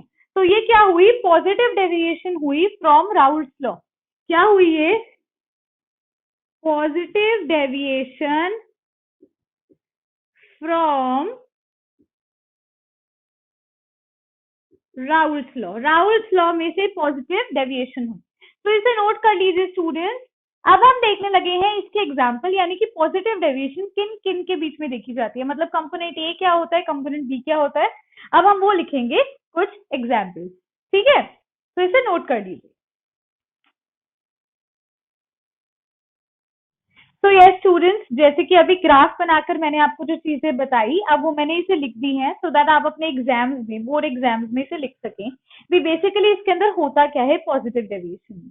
तो एग्जाम्पल्स पे चलने से पहले पॉजिटिव डेविएशन में होता क्या है, देखो, the total vapour pressure of solution will be greater than corresponding vapour pressure in case of ideal. तो इसमें मैंने आपको ये बोला कि पॉजिटिव डेविएशन है तो टोटल जो प्रेशर होगा सॉल्यूशन का वो ज्यादा होगा दोनों के पार्शियल प्रेशर से। तो नॉर्मल जो केस होता है उसमें तो वो इक्वल होता है आइडियल के केस में, लेकिन पॉजिटिव डेविएशन और वो भी नॉन आइडियल का केस है, तो क्या होगा, जो टोटल प्रेशर है स्टूडेंट्स वो ग्रेटर होगा, यानी कि ये इक्वेशन बनेगी। तो इसे नोट कर लीजिए दैट पीटी यानी कि टोटल प्रेशर, आप इसे पीएस भी लिख सकते हो, कोई प्रॉब्लम नहीं है, सॉल्यूशन का प्रेशर। तो सॉल्यूशन का जो टोटल प्रेशर है वो ज्यादा होगा दोनों के पार्शियल प्रेशर के सम के। तो इसे इतना पहले नोट कर लीजिए वीडियो को पॉज करके बच्चों। एंड यस देखो बच्चों, पॉजिटिव डेविएशन है जब प्रेशर भी ज्यादा है तो यहाँ पर डेल्टा एच जो होगा वो भी मोर देन 0 होगा। तो मैंने आपको बताया था कि नॉन आइडल में वो डेल्टा एच जो होता है यानी कि हीट जो होता है, हीट का चेंज वो कभी भी 0 नहीं होता है, यानी कि हीट एब्जॉर्ब भी होगी और रिलीज भी होगी। तो पॉजिटिव डेविएशन के केस में क्या होता है, पॉजिटिव डेविएशन के केस में हीट एब्जॉर्ब होती है और उस रिएक्शन को हम एंडोथर्मिक रिएक्शन कहते हैं, यानी कि डेल्टा एच जो होगा वो 0 से ज्यादा होगा, ठीक है। तो इसे भी नोट कर लीजिए। अब नेक्स्ट चीज देखिए स्टूडेंट, मैंने बोला पॉजिटिव डेविएशन है तो वॉल्यूम जो है वो भी क्या होगा, 0 से ज्यादा होगा, change in volume, not volume, change in volume. तो इसे भी नोट कर लो बच्चों। अब आता है एग्जाम्पल, जिसके अंदर क्या एग्जाम्पल्स होते हैं, यानी कि कंपोनेंट ए कंपोनेंट बी क्या लिए जाते हैं। तो एक एग्जाम्पल है ethanol and cyclohexane, second example है acetone and benzene, third example है एसीटोन प्लस CH2, ठीक है। उसके बाद फोर्थ एग्जाम्पल है CCl4 plus CHCl3, fifth example है water plus ethanol and the last example is CCl4 plus toluene. तो इसे नोट कर सकते हैं आप इन एग्जाम्पल्स को, वीडियो को 2 मिनट पॉज करेंगे, इन सबको नोट करेंगे, देन हम देखने लगे हैं नेगेटिव डेविएशन के बारे में, बिकॉज हमने positive deviation with graph study कर लिया, ठीक है। तो आप देखो नेगेटिव डेविएशन क्या होता है स्टूडेंट्स। नेगेटिव डेविएशन जैसे कि अभी आपको मैंने लिखवाया ही था इसका भी फॉर्मूला, तो अब हम उसे लिखने वाले हैं। अब आप लोग क्या करोगे बच्चों, जब भी ग्राफ को बनाओगे कंपैरिजन जरूर करना, पॉजिटिव डेविएशन में क्या देखा गया था और नेगेटिव डेविएशन में क्या देखा जा रहा है। तो अब हम देखने लगे हैं नेगेटिव डेविएशन। इस टॉपिक के बाद क्या होता है, सिर्फ कॉलिगेटिव प्रॉपर्टीज आपकी रह जाएंगी, 4 कॉलिगेटिव प्रॉपर्टीज हैं वो स्टडी करेंगे एंड हमारा जो चैप्टर है वो क्या हो जाएगा, फिनिश हो जाएगा। तो अब देखो मैं बात कर रही हूं आपसे किस डेविएशन की, नेगेटिव डेविएशन की। नेगेटिव डेविएशन हेडिंग डाल लीजिए, नेगेटिव डेविएशन। नेगेटिव डेविएशन में आपको याद होगा मैंने कहा था भी जो प्रेशर होता है सॉल्यूशन का, नेगेटिव डेविएशन में जो सॉल्यूशन का प्रेशर होता है वो लेस होगा किसके, दोनों के पार्शियल प्रेशर के सम के। और पार्शियल प्रेशर क्या होता है, प्योर का जो प्रेशर है इंटू उसका mole fraction plus pure B का जो प्रेशर है इंटू उसका मोल फ्रैक्शन। तो इस केस में क्या होगा, जो हमारा नेगेटिव डेविएशन है टोटल प्रेशर क्या होगा, लेस होगा। पॉजिटिव डेविएशन के केस में टोटल प्रेशर सॉल्यूशन का ज्यादा होता था। इन शॉर्ट में इसके अंदर ये भी कह सकती हूँ भी आपको देखने को क्या मिलता है, जो पी ए है बच्चों वो भी क्या हो जाएगा, वो भी कम हो जाएगा पी नॉट ए जीटा ए के प्रोडक्ट से, ठीक है। यानी कि जो पार्शियल प्रेशर है उसकी वैल्यू भी कम हो जाएगी ए कंपोनेंट की, और बी के केस के साथ भी यही होगा, ठीक है। तो अब हम इसका देखने लगे हैं ग्राफ। ग्राफ को देखने के लिए हम क्या करेंगे, हम ना दो एक्सिस ड्रॉ करते हैं, ये है y एक्सिस और ये है x एक्सिस, ठीक है बच्चों। अब y एक्सिस पे क्या लेना है, x एक्सिस पे क्या लेना है, y पे हम लेंगे प्रेशर और x एक्सिस पे हम लेंगे इसका मोल फ्रैक्शन, ठीक है। अब देखो, अब मैं क्या करने वाली हूँ, आपको याद होगा मैंने यहाँ पर क्या लिया था, मैंने यहाँ पर बोला था भी जो a है स्टूडेंट्स, जो a है, a का मोल फ्रैक्शन क्या है 0 और b का मोल फ्रैक्शन क्या है 1, यानी कि यहाँ प्योर का प्योर b प्रेजेंट है। जब b के मॉलिक्यूल्स है तो ऑब्वियसली प्रेशर भी b का ही होगा। जब a के मॉलिक्यूल्स ही नहीं है, मोल फ्रैक्शन 0 है, मतलब मोल्स ही नहीं है, मॉलिक्यूल्स ही नहीं है, तो a का तो प्रेशर होगा ही नहीं। मतलब कि इस स्टेट पर यहाँ पर क्या होगा, P नॉट B। इसका मतलब क्या है, प्योर B का प्रेशर लग रहा है सिर्फ, क्योंकि सिर्फ B के ही मॉलिक्यूल्स थे। जैसे जैसे मैं यहाँ गई मैंने ऑब्जर्व किया अभी जो P जो जीटा A है वो 1 है और जो जीटा B है वो 0 है, यानी कि B का तो एक भी मॉलिक्यूल नहीं है, सारे के सारे मॉलिक्यूल A के हैं। तो अगर सिर्फ A के मॉलिक्यूल्स हैं, आइडल की बात हो रही है, पहले हम आइडल का बनाएंगे ना, फिर उसके बाद ही पता चलेगा, जैसे पिछले में बताया था। तो यहाँ देखो सिर्फ A के मॉलिक्यूल्स हैं, B के है ही नहीं, तो अगर A के ही मॉलिक्यूल्स हैं तो प्रेशर भी A ही एक्सर्ट करेगा। तो जब A प्रेशर एक्सर्ट करेगा, प्योर लिक्विड A ही होगा, तो उसका प्रेशर भी क्या होगा, P नॉट A इस पॉइंट पे। अब आपको याद है मैंने कर्व्स बनाई थी, ये जो देखो, ये जो लाइन जो आ रही है ये क्या डिनोट करती है, ये थोड़ा डॉटेड में आप बनाइएगा, ठीक है। ये कंपोनेंट A की लाइन है, ये कब की लाइन है, जब मैं बोलती थी जो PA है वो P naught A zeta A के इक्वल है, पार्शियल प्रेशर जो है उसके प्योर के इनटू उसके मोल फ्रैक्शन के प्रोडक्ट के इक्वल है। तो ये लाइन मेरी क्या शो करती थी, बी PA is equals to P naught A zeta A। Similarly जो ये लाइन मेरी शो होती थी, ये क्या शो करती थी, बी PB is equals to P naught B zeta B, ठीक है। तो ये मेरी ये शो करती थी, और ये जो है बच्चों ये शो करती थी total pressure is equals to P naught A zeta A plus P naught B zeta B। लेकिन अब क्या फंडा हो गया, भी यहाँ पे तो नेगेटिव डेविएशन है। नेगेटिव डेविएशन का मतलब क्या है, टोटल प्रेशर भी कम हो जाएगा और कंपोनेंट के भी प्रेशर कम हो जाएंगे। तो क्या कर्व देखने को मिलेगी, देखो पहले कंपोनेंट की बात करते हैं। मैंने कहा नॉर्मल से वो कम हो गया, कम हो गया मतलब इसके नीचे बनेगा बच्चों, मोटा कर रही हूँ, एक ही लाइन है, डबल मत समझ लीजिएगा, सिर्फ मोटा कर रही हूँ। तो ये जो मेरी यहाँ कर्व बन रही है ये क्या हुई, जब PA क्या है, लेस है then P naught A zeta A। अब देखो यहाँ पर आपको ये देखने को मिल रही है ये कर्व, ये किसकी है, जब PB जो है वो P naught B zeta B के इक्वल है, नेगेटिव डेविएशन है बच्चों, PB कम हो गया, PB कम हो गया तो क्या कर्व बन जाएगी, यहाँ से ये कर्व कुछ इस तरह से बन जाएगी। तो ये क्या होगा, जब PB क्या है, लेस देन है P naught B zeta B से।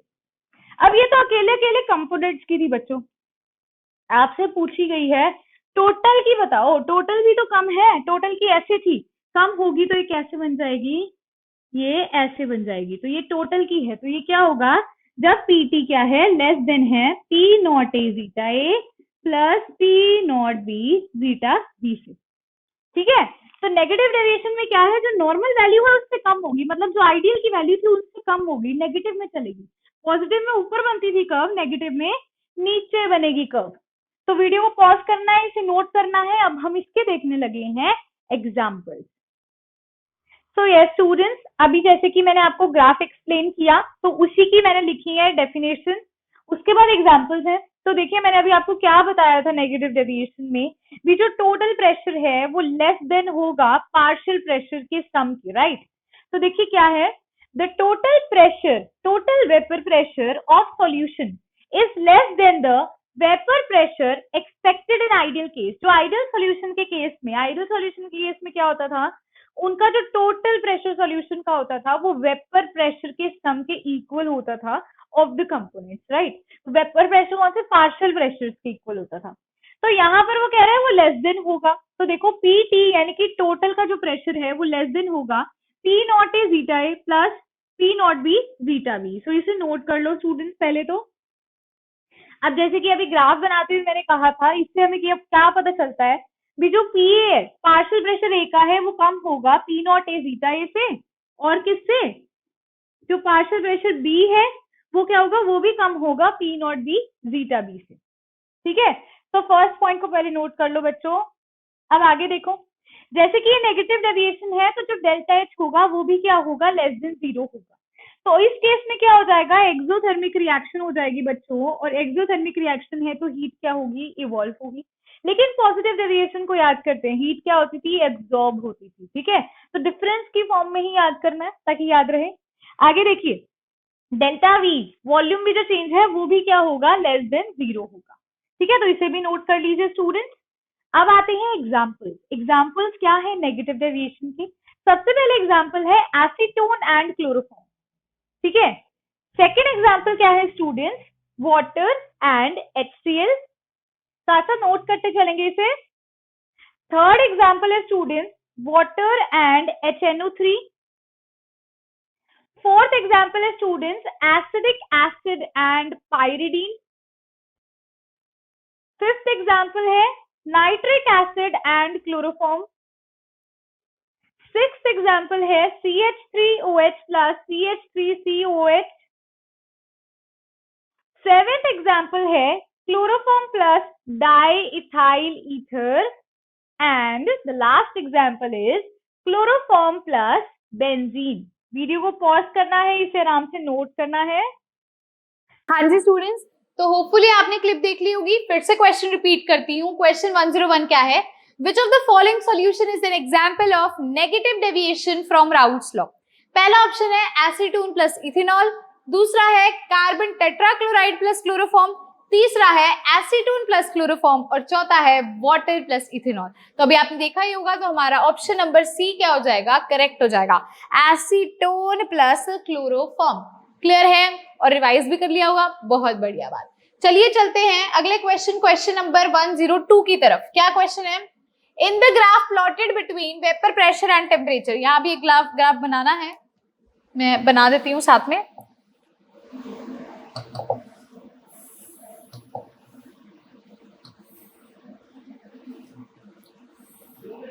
हाँ जी, इस ग्राफ को आप सब ध्यान से देखेंगे।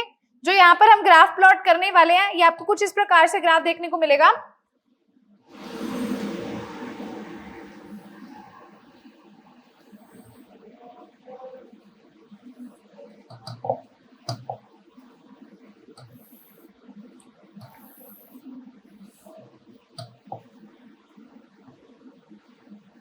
ठीक है, ये ग्राफ आपको कुछ ऐसा देखने को मिल रहा है।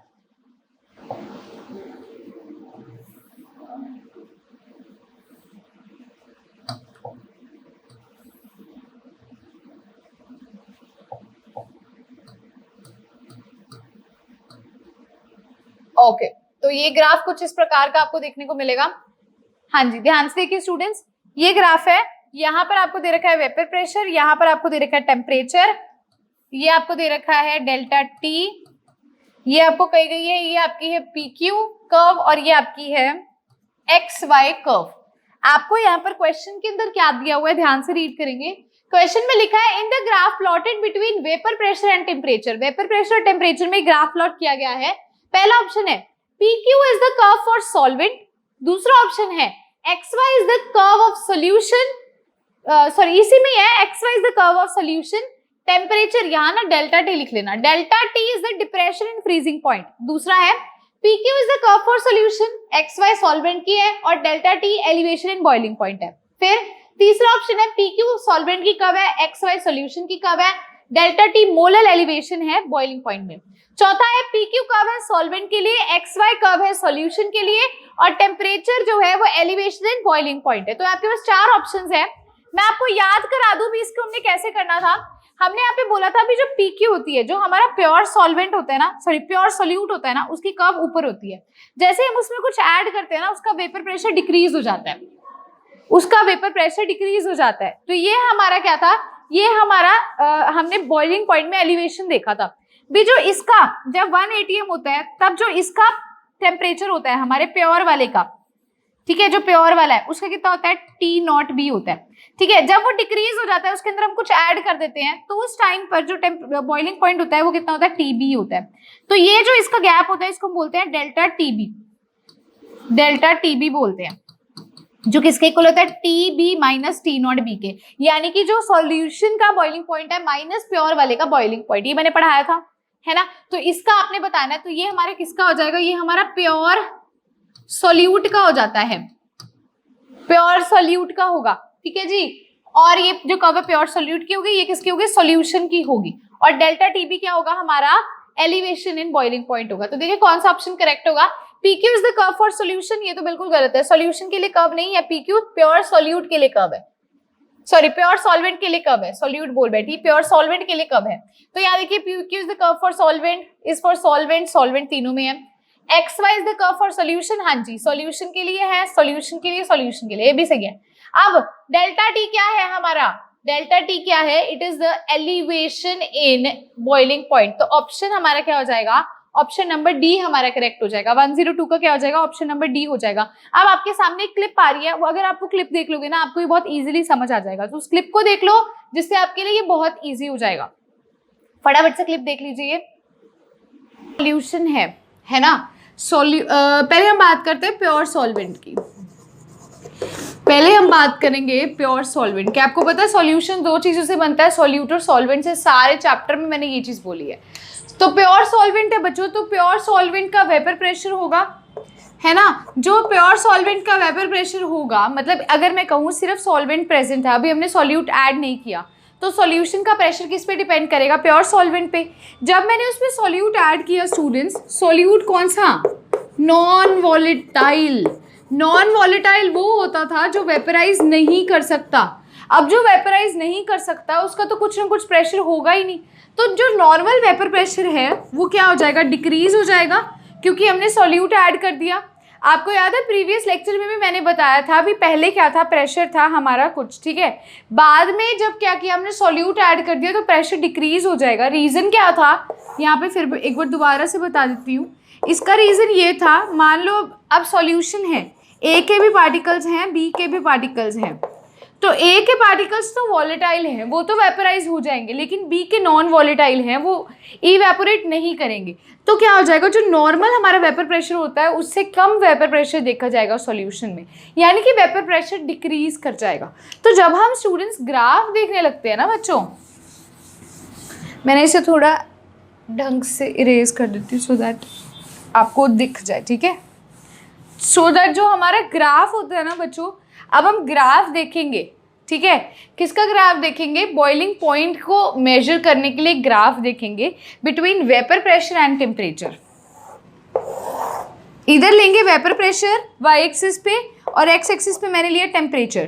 तो जो मेरे प्योर सॉल्वेंट की कर्व थी वेपर प्रेशर की वैसे थी भी, टेम्परेचर इंक्रीज करोगे तो जो वेपर प्रेशर है वो भी क्या होगा, इंक्रीज करेगा। टेम्परेचर इंक्रीज करोगे तो वेपर प्रेशर इंक्रीज करेगा। आपको पता है, मैं बता चुकी हूँ फैक्टर्स अफेक्टिंग वेपर प्रेशर में। तो हमारी ये कर्व बनती है, किसकी बनती है ये, अब ये बनी प्योर सॉल्वेंट की। अब मैंने इस प्योर सॉल्वेंट में बच्चों सॉल्यूट ऐड कर दिया, वो भी नॉन वॉलेटाइल, तो वेपर प्रेशर क्या हो जाएगा, डिक्रीज कर जाएगा। तो जब वेपर प्रेशर डिक्रीज करेगा तो क्या कर्व देखने को मिलेगी, कर्व तो बच्चों ऐसे ही मिलेगी, क्योंकि वेपर प्रेशर टेम्परेचर की ऐसी कर्व होती है, याद करो। लेकिन अब मैंने बोला भी वो कम हो जाएगा, क्यों, क्योंकि हमने क्या ऐड कर दिया, सॉल्यूट ऐड कर दिया, जो कि क्या था, नॉन वॉलेटाइल। तो ये कर्व किसकी देखी गई, ये देखी गई सॉल्यूशन की, जिसमें क्या है, नॉन वॉलेटाइल सोल्यूट भी है और सॉल्वेंट भी है। तो टोटल सॉल्यूशन का वेपर प्रेशर क्या हो गया, डिक्रीज कर गया। अब एक चीज पहले तो इसे नोट करो, पहले तो इसे नोट करो। एलिवेशन इन बॉइलिंग पॉइंट को स्टडी करने के लिए हमने क्या किया, ग्राफ बनाया between vapour pressure and temperature. हमें पता है वेपर प्रेशर और टेम्परेचर के बीच में जो ग्राफ बनता है वो कुछ इस तरह से बनता है, भी वेपर प्रेशर बढ़ता है विद रिस्पेक्ट टू टेम्परेचर। तो अगर प्योर सॉल्वेंट की देखूँ भी, एक इकलौता एक सॉल्वेंट ही है, वो भी प्योर स्टेट में प्रेशर प्रेजेंट है, तो उसकी कर्व ये आएगी। फिर मैंने सॉल्यूशन की देखी जिसमें मैंने नॉन वॉलेटाइल सॉल्यूट डाल दिया, जिसकी वजह से उसका प्रेशर क्या हो गया, कम हो गया। प्रेशर कम हो गया इसलिए नीचे बना सॉल्यूशन का, तो कुछ इस तरह से बना। अब क्या करेंगे, अब बॉइलिंग पॉइंट की बात करेंगे। बॉइलिंग पॉइंट देखो, प्योर सॉल्वेंट का बॉइलिंग पॉइंट यहाँ पर देखो, ये 1 atm प्रेशर है मान लो। मैंने क्या कहा था, जब 1 atm प्रेशर होगा उस टाइम पर जो बॉइलिंग पॉइंट, उस टाइम पे जो टेम्परेचर होगा उसे कहेंगे बॉइलिंग पॉइंट, जब लिक्विड जो है वो गैसेस में कन्वर्ट हो रहा है। तो यहाँ पर ये क्या कहलाएगा, प्योर सॉल्वेंट का कहलाएगा, यानी कि T0B। नॉट क्यों लगाया बच्चों, क्योंकि प्योर सॉल्वेंट की बात हो रही है। बी का मतलब क्या, बॉइलिंग पॉइंट। तो 1 atm प्रेशर पर कितना बॉइलिंग पॉइंट आया, मतलब लिक्विड जब गैसेस में कन्वर्ट हो रहा था तो क्या बॉइलिंग पॉइंट था, T0B था। अब सॉल्यूशन का देखो, जब हमने क्या ऐड कर दिया, उसके अंदर सॉल्यूट ऐड कर दिया, तो कितना बॉइलिंग पॉइंट आया बच्चों, उसी 1 atm प्रेशर पर सॉल्यूशन का जब हम चेक करेंगे तो कितना आ जाएगा, वो आ जाएगा TB। यहाँ लिख लीजिएगा भी, T0B क्या होता है, T0B होता है बॉइलिंग पॉइंट ऑफ सॉल्वेंट, वो भी कौन सा सॉल्वेंट, वो भी प्योर सॉल्वेंट। और TB जो होता है, TB क्या होगा, TB होगा boiling point of solution. Solution का क्या होगा, बॉइलिंग पॉइंट होगा। तो ये ग्राफ देखा जाता है। अब इनके बीच का जो डिफरेंस है इसे क्या बोलते हैं हम, डेल्टा TB, यानी कि elevation in boiling point. Delta TB यानी कि एलिवेशन इन बॉइलिंग पॉइंट, भी कितना बॉइलिंग पॉइंट ज़्यादा है या कितना बॉइलिंग पॉइंट कम है। अब देखो क्या ज़्यादा है क्या कम है, हम देखते हैं इस ग्राफ से। ग्राफ से सारा कुछ है। प्योर सॉल्वेंट पे जब 1 atm प्रेशर था तो कितना टेम्परेचर हुआ, बॉइलिंग पॉइंट क्या होता है, जब एटमॉस्फेरिक प्रेशर के इक्वल हो जाता है हमारा vapour pressure. Atmospheric pressure 1 atm, उस टाइम पर जो टेम्परेचर है वो है T0B प्योर का, इसीलिए नॉट लगाया, क्योंकि प्योर लिक्विड हम किसकी बात कर रहे थे, सॉल्वेंट की। फिर सॉल्यूशन के केस में क्या होगा, भी उसी 1 atm प्रेशर पे कितना टेम्परेचर होगा, वो बॉइलिंग पॉइंट TB। अब इनका मैंने बोला डिफरेंस होता है डेल्टा TB, जिसे बोलते हैं एलिवेशन इन बॉइलिंग पॉइंट। अब देखो बच्चों, सॉल्यूशन का क्या था, TB, और इसका क्या था, सॉल्वेंट का क्या था, T0B। यानी कि आपको मैंने कहा था जो TB है बच्चों वो क्या है, कम है। मतलब आप वैसे देखो, कम के बाद लेकिन TB कह रही हूँ, वेपर प्रेशर जो है सॉल्यूशन का वो सॉल्वेंट से कम है, लेकिन उसका बॉइलिंग पॉइंट क्या है, ज़्यादा है। आप इसके अकॉर्डिंग देखो, TB पहले आ गया, T0B पहले आ गया, TB बाद में आया, मतलब TB की वैल्यू ज़्यादा है T0B से। इसका मतलब क्या हुआ, vapour pressure is inversely proportional to boiling point. भी जो प्योर सॉल्वेंट था इसका वेपर प्रेशर तो ज़्यादा था, लेकिन इसका बॉइलिंग पॉइंट क्या है, कम है। ठीक है, समझ आ रहा है ना ये रिलेशन, इससे हमने कैसे किया।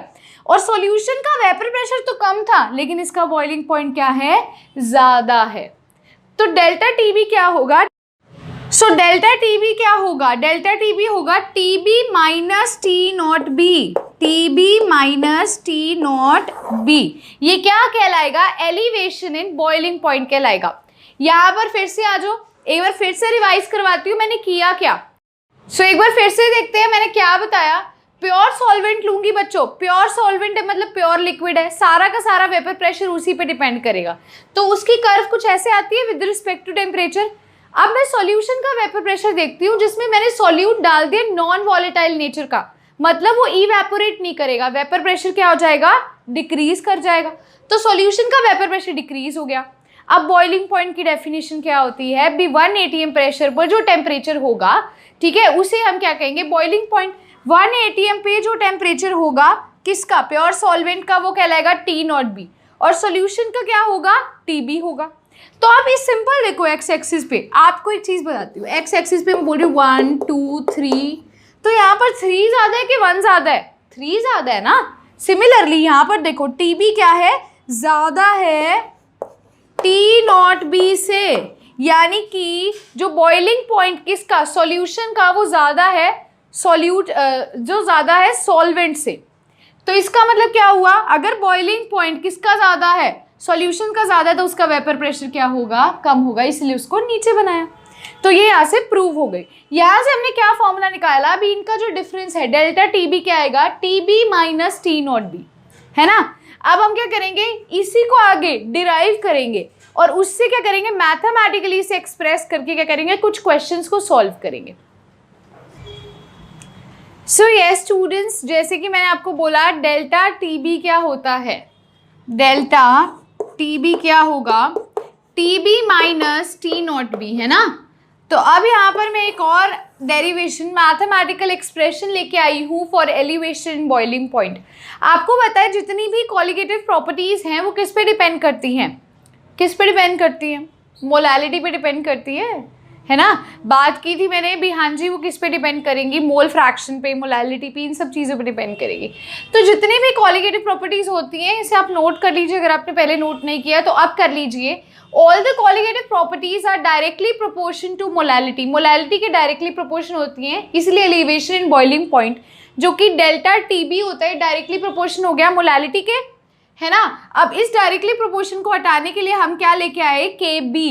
के बी क्या होता है, मोलर एलिवेशन कांस्टेंट होता है, या फिर इसे बोलते हैं यूब्लोस्कोपिक कांस्टेंट, ठीक है। तो आप इसके स्पेलिंग्स नोट कर लीजिएगा प्रॉपर्ली।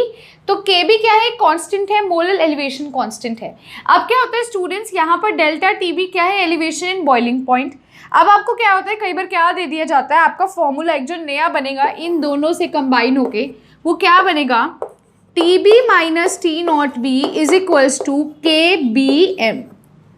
के पैर में बी लगाना है हल्का सा, ठीक है, नीचे कर लीजिएगा इसे। तो टी बी क्या होता है स्टूडेंट्स, टी बी होता है boiling point of solution, T naught B क्या होता है, वाटर का बॉइलिंग पॉइंट हो गया, यानी कि प्योर सॉल्वेंट का बॉइलिंग पॉइंट हो गया। के बी क्या होता है, मोलर एलिवेशन कांस्टेंट, और एम क्या होता है, मोलालिटी। कई क्वेश्चंस में आपको मोलालिटी को खोलना आ सकता है। मोलालिटी का फॉर्मूला आप सबको पता ही होगा ना, मोलालिटी मैंने आपको करवाई थी, number of moles of solute divided by mass of solvent, है ना। तो वो इसके अंदर इंसर्ट करके आप वो फॉर्मूला भी निकाल सकते हो। तो अब आपको बेसिकली एलिवेशन बॉइलिंग पॉइंट में क्या क्या याद रखना है, एक तो ये याद रखना है, ठीक है, एक आपको ये याद रखना है, बाकी आप खुद ब खुद इक्वेट कर सकते हो। डेल्टा टी बी इसके अंदर पुट कर सकते हो, एम की जगह पे मोलालिटी का फॉर्मूला पुट कर सकते हो और वैल्यू आ सकती है। अब क्या होता है, कई बार आपसे के बी का पूछ लेते हैं, कुछ भी पूछ सकते हैं इसी क्वेश्चन से रिलेटेड, है ना। तो ये था mathematical expression for elevation and boiling point. हाँ जी स्टूडेंट्स, अब हम करें क्वेश्चन नंबर 103। देखिए क्या क्वेश्चन है, which of the following statements is not correct, इनमें से कौन सी स्टेटमेंट करेक्ट नहीं है। पहला ऑप्शन है osmotic pressure of a solution is given by relation, या स्पेलिंग इसके गलत हो गए, इसको करेक्ट कर लेना, ठीक है, ये रिलेशन लिखा है, relation pi is equals to M R T, ठीक है, where m is the molarity of the solution. Second option है the correct order of osmotic pressure for 0.2 molar aqueous solution of each solute is CaCl2 का ज्यादा, फिर NaCl, फिर CH3COH, then last is glucose. C option है two solutions of sucrose of same molarity prepared in different solvents will have same elevation and boiling point. And the D option is relative lowering in vapor pressure of a solution containing non-volatile solute is directly proportional to mole fraction is Raoult's law. तो ये तो अभी पढ़ा है, तो बिल्कुल correct बता रहा है ना। उसने पूछा कौन सा करेक्ट नहीं है। अब देखो स्टूडेंट्स, ये चीज देखो, आपको मैं बता दूं भी, अगर आप डिफरेंट सॉल्वेंट्स का इस्तेमाल कर रहे हो तो डिफरेंट उसका बॉइलिंग पॉइंट आएगा, डिफरेंट एलिवेशन आएगा, सेम कभी भी नहीं आएगा। तो आपका answer option number C correct हो जाएगा। फिर भी अगर आप ए ऑप्शन भी देखो तो फॉर्मूला डायरेक्ट आपको दे रखा है, करेक्ट है, ये आपने अभी पढ़ के ही हटे हो, ये आपको पता ही है। अभी एलिवेशन बॉइलिंग पॉइंट अभी हम ग्राफ देख के हटे हैं, थ्योरी हमने पढ़ी है, बट डिफरेंट वैल्यूज आएंगी, कभी भी सेम नहीं आएंगी। तो सीधा सीधा आंसर आपका ऑप्शन नंबर सी हो जाएगा। अब चलते हैं क्वेश्चन नंबर 104 की तरफ माय डियर स्टूडेंट्स। 104 देखिए क्या है, what is the mass percentage of carbon tetrachloride, mass percentage carbon tetrachloride की if 22 gram of benzene is dissolved in 122 gram of carbon tetrachloride. समझ रहे हो, उसने आपको क्या क्या दे रखा है, उसने आपको बोला मास परसेंटेज निकालो। पहली चीज तो आपने मास परसेंटेज निकालना है, किसका निकालना है, कार्बन का निकालना, ठीक है। अब उसने आपको ये बोल दिया है, और गिवन क्या है, गिवन है आपको 22 ग्राम ऑफ बेंजीन। क्या दे रखा है? 22 ग्राम बेंजीन का दे रखा है और उसको उसने किस में डिसॉल्व किया है? 122 gram of carbon tetrachloride CCl4 में उसने उसको डिसॉल्व कर रखा है। सीधी सी बात है, ठीक है। इसमें तो हमें कोई कंफ्यूजन नहीं है, अभी उसने इसको किस में डिसॉल्व कर रखा है, ठीक है। बेंजीन का फॉर्मूला आप सबको पता ही होगा। बेंजीन में 6 कार्बन होते हैं, C6H6 इसका फॉर्मूला होता है। C6H6 को उसने CCl4 के अंदर क्या किया है? डिसॉल्व किया है। सिंपल चीज है। अब वो आपसे मास परसेंटेज पूछ रहा है कार्बन टेट्राक्लोराइड का, CCl4 का, सॉरी मैं कार्बन लिख बैठी, ठीक है। तो सिंपल सी चीज है, जब भी मास परसेंटेज का कोई क्वेश्चन आपको ऐसे आता है, मान लो मास परसेंटेज ऑफ ए निकालना है आपने, तो क्या होगा? Mass of A upon total mass, ऐसे निकलता है। तो स्टूडेंट्स ध्यान से देखो, कुछ भी नहीं करना आपको इसमें, तो कोई आपकी टेंशन वाली बात ही नहीं। आपको सारी चीजें उसने दे रखी है ऑलरेडी, कुछ भी आपको कैलकुलेट करने की जरूरत नहीं है। आपने मास निकालना है कार्बन टेट्राक्लोराइड का, कितना दे रखा है? 122 ग्राम। टोटल मास क्या होगा? 122 प्लस 22 ग्राम बेंजीन का, यानी कि 122 बाय 144। इसको अब हम कर लेते हैं सॉल्व। अब मास परसेंटेज है तो इसको 100 से भी मल्टीप्लाई करना है, ध्यान रखना। अब हम इसको 2 के टेबल पे काटते हैं, तो ये 72, ये 61, इसको 36, 50, ये कटेगा 18 पे, दिस इज 25। हाँ जी, तो इसको हम सॉल्व कर लेंगे माय डियर स्टूडेंट्स। जब आप इसको सॉल्व करोगे तो 84.72% आ जाएगा। चाहे आप 100 से बाद में मतलब डिवाइड मत करो, सीधे इसको कट कर लो, पॉइंट्स में आंसर आ जाएगा। तो आपका आंसर आ जाएगा 84.72%। सिर्फ कैलकुलेशन है, कुछ भी नहीं है। आपने क्या करना है, किसी का भी, मान लो अगर आपको उसने बेंजीन का पूछा तो क्या करते? 22 अपॉन टोटल मास कर देते, इसका मास प्लस इसका मास ऐड कर देते, दैट्स इट। क्लियर है? सिंपल सा क्वेश्चन था। 84.72 आपका क्या आ जाएगा? इसका आंसर आ जाएगा। अब चलते हैं क्वेश्चन नंबर 105 की तरफ। देखिए ध्यान से क्या क्वेश्चन है। क्वेश्चन है people taking lot of salt experience puffiness। जो बहुत ज्यादा सॉल्ट लेते हैं उनको पफिनेस से स्वेलिंग आती है बॉडी में। ऐसा क्यों होता है? पहला ऑप्शन है water retention in tissue cells and intercellular spaces because of osmosis, पहला ये रीजन है। दूसरा है water loss from the cell through skin tissue से वाटर का लॉस हो जाना। तीसरा है capillary action of water through skin pores, skin pores से कैपिलरी एक्शन हो जाना। और चौथा है एक्सेसिव थर्स्ट के कारण या drinking more and more water के कारण। क्या रीजन है? अभी सॉल्ट लेने के कारण उन्हें पफिनेस या स्वेलिंग हो जाती है, तो ये तो रीजन बिल्कुल भी नहीं होगा भी थर्स्ट लग रही है या ड्रिंकिंग मोर वाटर, ये तो बिल्कुल भी नहीं है।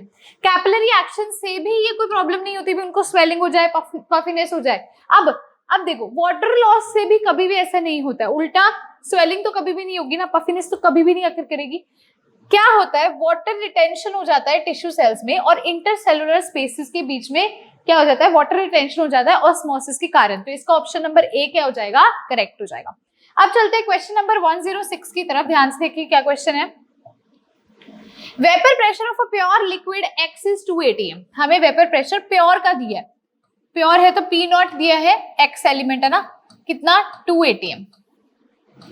It is lowered to 1 atm on dissolving 1 gram of Y into 20 gram of liquid X। क्या किया है? तो कहते हैं ये प्योर हमारे पास X था, उसका प्रेशर इतना है, इसको लोअर कर दिया गया है 1 atm। कितना कर दिया गया है? इसको लोअर कर दिया गया है स्टूडेंट्स 1 atm। ये जो प्रेशर है ये लो डाउन कर दिया गया है, कम कर दिया गया है, रिड्यूस कर दिया गया है ना। तो अब देखो मतलब कि क्या है, कितना लो डाउन किया है? 1 किया है, 1 atm इसको लो डाउन कर दिया। आगे वो हमें क्या बता रहा है? आगे वो हमें कह रहा है कैसे किया इसको लो down? Dissolving 1 gram of Y in 20 gram of X।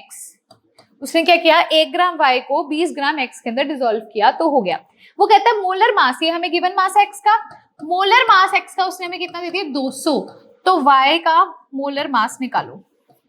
तो यहाँ पर देखिए हम यहाँ पे फिर से relative lowering of vapour pressure का निकालेंगे, प्योर का माइनस जो सॉल्यूशन का है डिवाइडेड बाय प्योर का। ये किसके इक्वल होगा? Number of moles of B by number of moles of A, इसके इक्वल होगा। अब यहाँ पर हमारे पास क्या होता है? 2 - 1 बाय 2 हो जाएगा, वैल्यूज पुट कर देंगे हम, इज इक्वल्स टू ये क्या हो जाएगा? Given mass upon molecular mass, यही होगा given mass upon molecular mass. इसका क्या है? 1 upon molecular mass into first वाले का कितना है? Given mass upon molecular mass, यही होगा। यहाँ से 10 आ गया, यहाँ से 1/2। हाँ जी, तो इसको क्रॉस मल्टीप्लाई करेंगे, हमारे पास कितना आ जाएगा 20। तो हमारा ऑप्शन नंबर फर्स्ट क्या हो जाएगा, करेक्ट हो जाएगा। ऑप्शन नंबर हमारा फर्स्ट क्या हो जाएगा, करेक्ट हो जाएगा। ठीक है जी, चलिए चलते हैं हमारे नेक्स्ट क्वेश्चन, क्वेश्चन नंबर 107 पर। अगर ऐसे क्वेश्चन प्रैक्टिस करनी है तो आप मेरा वीडियो लेक्चर भी देख सकते हो, इस तरह के क्वेश्चंस मैंने वहां पर भी आपको करवाए हैं। What will be the molality of a solution of glucose in water which is 10% weight by weight, which is 10% weight by weight? तो पहले आप मोलालिटी का फॉर्मूला लिखते हैं और देखते हैं हमें क्या क्या चीजें चाहिए। मोलालिटी क्या होता है, number of moles of solute divided by mass of solvent in KG, यही होता है। हाँ जी, ध्यान से देखो, यही होता है हमारा। बहुत बढ़िया बात। मोलालिटी हमें बतानी है एक सॉल्यूशन की, ठीक है। वो क्या कहता है, ऑफ ग्लूकोज इन वाटर, मतलब कि हमारा सॉल्वेंट क्या है, वाटर है, और ग्लूकोज हमारा क्या है, सॉल्यूट है, ठीक है। Which is 10% weight by weight, मतलब ग्लूकोज वो क्या कह रहा है, 10% वेट बाय वेट है। इसका मतलब क्या होता है, इसका मतलब है 10 ग्राम ऑफ ग्लूकोज जो है वो प्रेजेंट है किसमें, इन 100 ग्राम ऑफ वाटर में। 10% वेट बाय वेट का मतलब क्या है, 10 ग्राम ग्लूकोज का प्रेजेंट है 100 ग्राम ऑफ वाटर के अंदर, ठीक है। तो हमें मास ऑफ सॉल्वेंट तो मिल गया, मास ऑफ सॉल्वेंट मिल गया। Number of moles of solute निकालना है हमें, ऐसा गिवन मास मिल गया। नंबर ऑफ मोल्स निकालेंगे ग्लूकोज का, गिवन मास 10 है। मॉलिक्यूलर मास ग्लूकोज का कितना होता है, ग्लूकोज का फॉर्मूला C6H12O6, यही होता है। तो 6 इंटू कार्बन का कितना होता है 12, प्लस 12 इंटू हाइड्रोजन का होता है 1, प्लस 6 इंटू ऑक्सीजन का 16, ये कितना होगा 72 प्लस 12 प्लस 96, यहां से आएगा 84 प्लस 96 180, कितना आ गया 180 आ गया। यहां से हमारे पास नंबर ऑफ मोल्स कितने आ गए 1/18, कितने आ गए नंबर ऑफ मोल्स 1/18। हाँ जी स्टूडेंट्स, तो अभी हमने मॉलिक्यूलर मास तो निकाल लिया, लेकिन ना एक चीज जो मैं गलती करने जा रही थी, आप लोग ध्यान दो। ये 100 ग्राम ऑफ सॉल्यूशन में ये है जो है वेट बाय वेट का मतलब क्या, 10 ग्राम ग्लूकोज का प्रेजेंट है 100 ग्राम ऑफ सॉल्यूशन में। तो अगर 10 ग्राम ग्लूकोज है तो वाटर कितना होगा, वाटर होगा 100 माइनस 10 यानी कि 90 ग्राम्स। तो अब हम इसके अंदर इस सारी चीजों को पुट करते हैं। नंबर ऑफ मोल्स कितने आएंगे हमारे, नंबर ऑफ मोल्स आ गए 1/18, है ना, नंबर ऑफ मोल्स 1/18। अब मास ऑफ सॉल्वेंट यानी कि वाटर कितना है 90, कितना है 90, और ये केजी में होता है इसीलिए इसको हम 1000 से डिवाइड करेंगे। तो यहां से हमारे पास क्या आएगा 1/18 इंटू 90, ये ऐसे क्या, ठीक है जी। तो ये हमारे पास आएगा 100/18 इंटू 9। इसको स्टूडेंट्स हम जब सॉल्व कर लेंगे हमारा ऑप्शन नंबर बी क्या हो जाएगा, करेक्ट हो जाएगा। क्लियर है, चलिए चलते क्वेश्चन नंबर 108 की तरफ। Which of the following statement is correct? पहला ऑप्शन है a saturated solution will remain saturated at all temperature। दूसरा है plant cell swells when placed in hypertonic solution। तीसरा है depression increasing point is directly proportional to molality of solution। चौथा है lowering in vapor pressure is a colligative property। So students, इसका option number first correct होगा। Second क्यों नहीं होगा, क्योंकि वो श्रिंक हो जाता है जब हाइपरटोनिक में डालते हैं, और यहाँ पर lowering in vapour pressure colligative property नहीं है, relative lowering in vapour pressure colligative property है, ठीक है जी। तो हमारा ऑप्शन नंबर ए सीधा सीधा क्या हो जाएगा, करेक्ट हो जाएगा।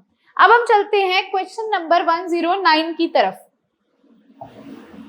The relative lowering in vapour pressure is proportion to the ratio of number of solute molecules to the solvent molecules, या फिर solvent molecules to the solute molecules, या फिर solvent molecules to the total number of molecules in the solution, या फिर D option है solvent molecules to the total number of molecules in the solution।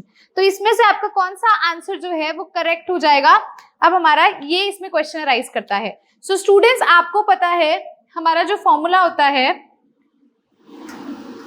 Relative lowering in vapour pressure का, वो होता है pure का माइनस सॉल्यूशन का divided by pure का, है ना। ये किसके इक्वल होता है, मोल फ्रैक्शन के इक्वल होता है, यानी कि नंबर ऑफ मोल, सीधा मोल फ्रैक्शन लिख देते हैं। तो नंबर ऑफ मोल्स ऑफ ए, हम यहाँ पर क्या लेते हैं, मोल फ्रैक्शन ऑफ बी लेते हैं ना, number of moles of B by total number of moles, ये हमारा क्या है, फॉर्मूला है। तो यहाँ पर वो क्या बोल रहा है, ये जो relative lowering in vapour pressure है, ये किसके इक्वल है, ये इक्वल है solute molecules to the total number of molecules in the solution. तो इसका ऑप्शन नंबर आपका क्या होगा, सी करेक्ट होगा। ऐसा नहीं है अभी सोल्यूट बाय सॉल्वेंट कर दिया या सॉल्वेंट बाय सोल्यूट कर दिया, नहीं, solute bye total number of molecules. तो ऑप्शन नंबर सी आपका क्या हो जाएगा, बिल्कुल करेक्ट हो जाएगा। ठीक है, अब हम चलते हैं क्वेश्चन नंबर 110 की तरफ। What are the conditions for an ideal solution which obeys Raoult's law? ये आपको मैं यहाँ पे लिखवा देती हूँ इसके ऑप्शंस, इनके ऑप्शंस पहले आप लिख लीजिएगा। ए है delta H mix is equals to 0, mixture volume is equals to 0, total pressure is equals to P naught A zeta A plus P naught B zeta B। B option आपका है, दो delta H mixture है वो क्या है, positive value है, ये same है और ये भी सेम है। ठीक है, C ऑप्शन में जो डेल्टा एक्स मिक्सचर है वो 0 है, D में भी ये चीज सेम है, यहाँ पर जो डेल्टा V मिक्सचर है वो पॉजिटिव है, यहाँ वो 0 है, यहाँ पर ये सेम है और यहाँ पे वो कहता है जो P टोटल है P naught B zeta B के इक्वल है। हाँ जी, तो आपने इस क्वेश्चन को ध्यान से देखना है, बड़ा सिंपल सा क्वेश्चन है, ध्यान से देखो इसमें से कौन सा है जो राउल्ट्स लॉ को फॉलो करता है। तो ये मैंने आपको ग्राफ अभी पिछले दिखाया था वीडियो के अंदर ही। तो यहाँ पर आपको पता होता है भी जो डेल्टा एच मिक्सचर होता है वो भी 0 होता है, वॉल्यूम भी 0 होता है, और ये तो हम अभी फॉर्मूला करके ही हटे क्वेश्चन में। टोटल वेपर प्रेशर किसके इक्वल होता है, partial pressure of A into उसका mole fraction plus partial pressure of B into उसका मोल फ्रैक्शन। तो सीधा सीधा ऑप्शन नंबर ए हमारा क्या हो जाएगा, करेक्ट हो जाएगा। अगर आपको इसमें भी कंफ्यूजन आती है तो देखो बाकी ऑप्शन में, इस ऑप्शन में उसने सिर्फ बी का कंसीडर किया, तो ये तो बिल्कुल सीधा सीधा गलत हो गया। और मैंने आपको कहीं पे भी नहीं बताया भी पॉजिटिव पॉजिटिव ऐसी वैल्यू होगी, हमेशा उसकी ऐसी ही वैल्यू होती है राउल्ट्स लॉ की किसी भी आइडल सॉल्यूशन के लिए। नॉन आइडल सॉल्यूशन के लिए हम पॉजिटिव और नेगेटिव डेविएशंस देखते हैं ना। तो यहाँ पर देखिए आइडल सॉल्यूशन की बात करी गई है, तो ऑप्शन नंबर ए क्या हो जाएगा आपका, सीधा सीधा करेक्ट हो जाएगा। अब हम चलते हैं हमारे नेक्स्ट क्वेश्चन, क्वेश्चन नंबर 111 पे, 111 पे। A solution is obtained by mixing 200 grams of 30% and 300 grams of 20% solution by weight. What is the percentage of solute in the finite solution? आपने यहाँ पर solute की परसेंटेज बतानी है finite solution के अंदर।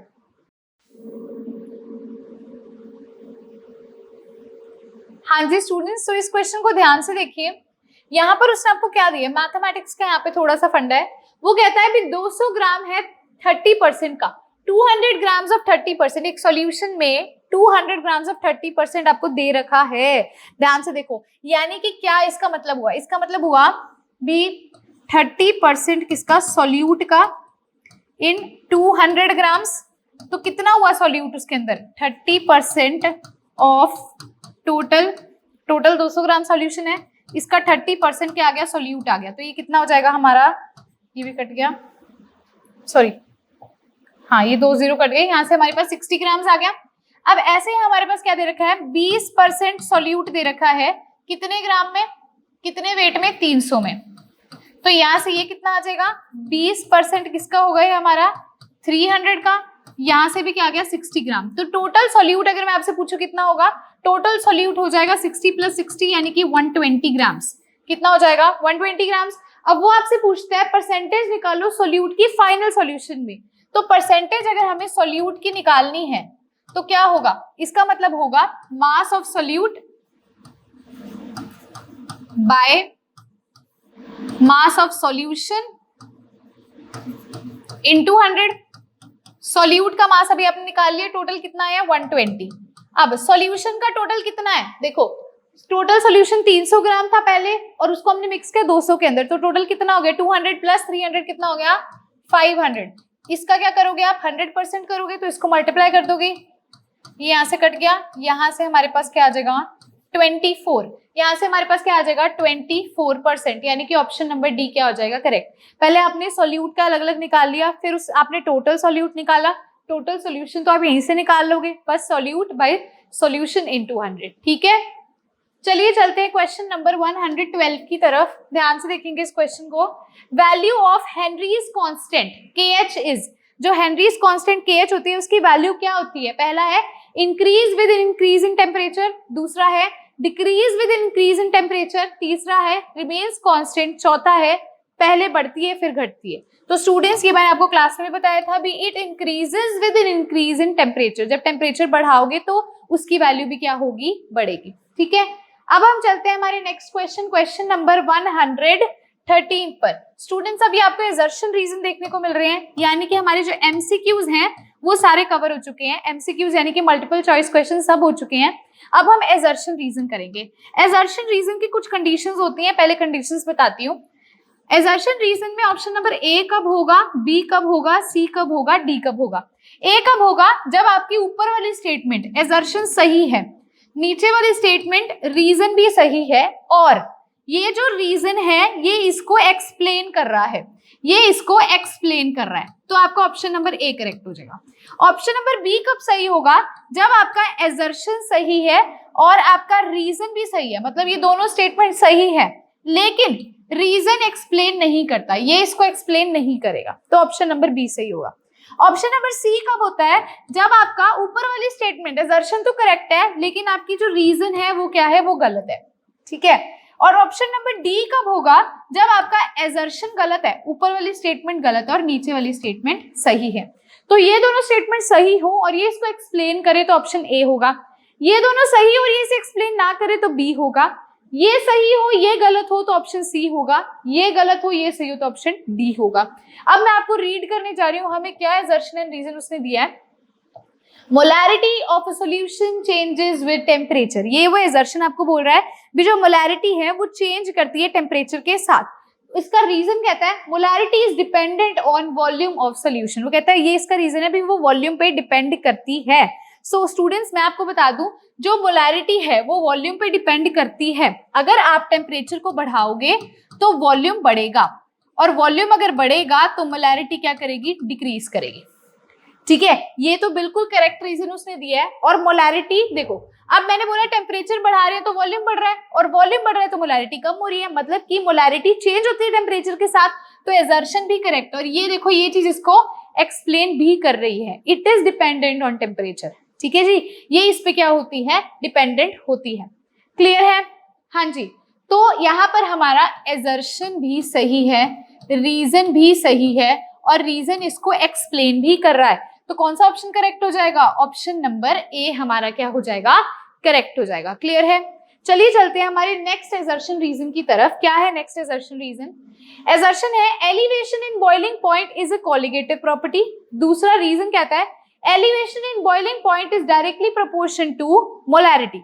ठीक है, तो इसको भी यहाँ पर ध्यान से देखिए, मैंने आपको पहले भी बताया था भी एलिवेशन इन बॉइलिंग पॉइंट एक कोलिगेटिव प्रॉपर्टी होती है।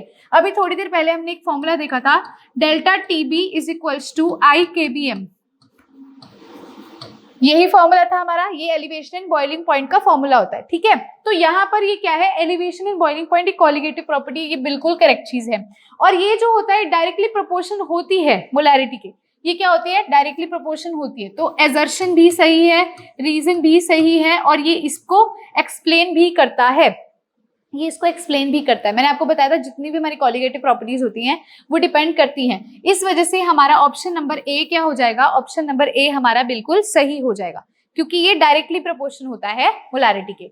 अब देखिए चलते हैं नेक्स्ट एजर्शन रीजन पे। नेक्स्ट एजर्शन रीजन क्या है? Vapour pressure increases with in increase in temperature. Vapour pressure बढ़ता है अगर आप टेम्परेचर को बढ़ाते हो तो।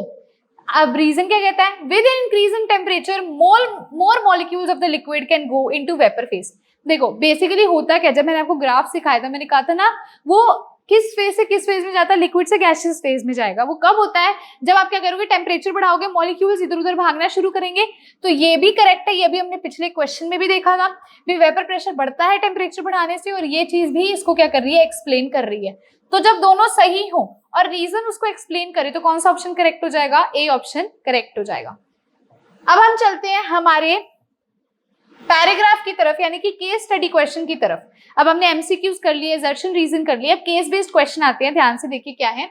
The properties of the solution which depend only on the number of solute particles but not on the nature of solute. मतलब ऐसी प्रॉपर्टीज सॉल्यूशन की जहां पर हमारे सोल्यूट पार्टिकल्स की किस पे डिपेंड करता है, नंबर पे डिपेंड करता है, लेकिन नेचर पे डिपेंड नहीं करता, उसको कोलिगेटिव प्रॉपर्टी कहते हैं।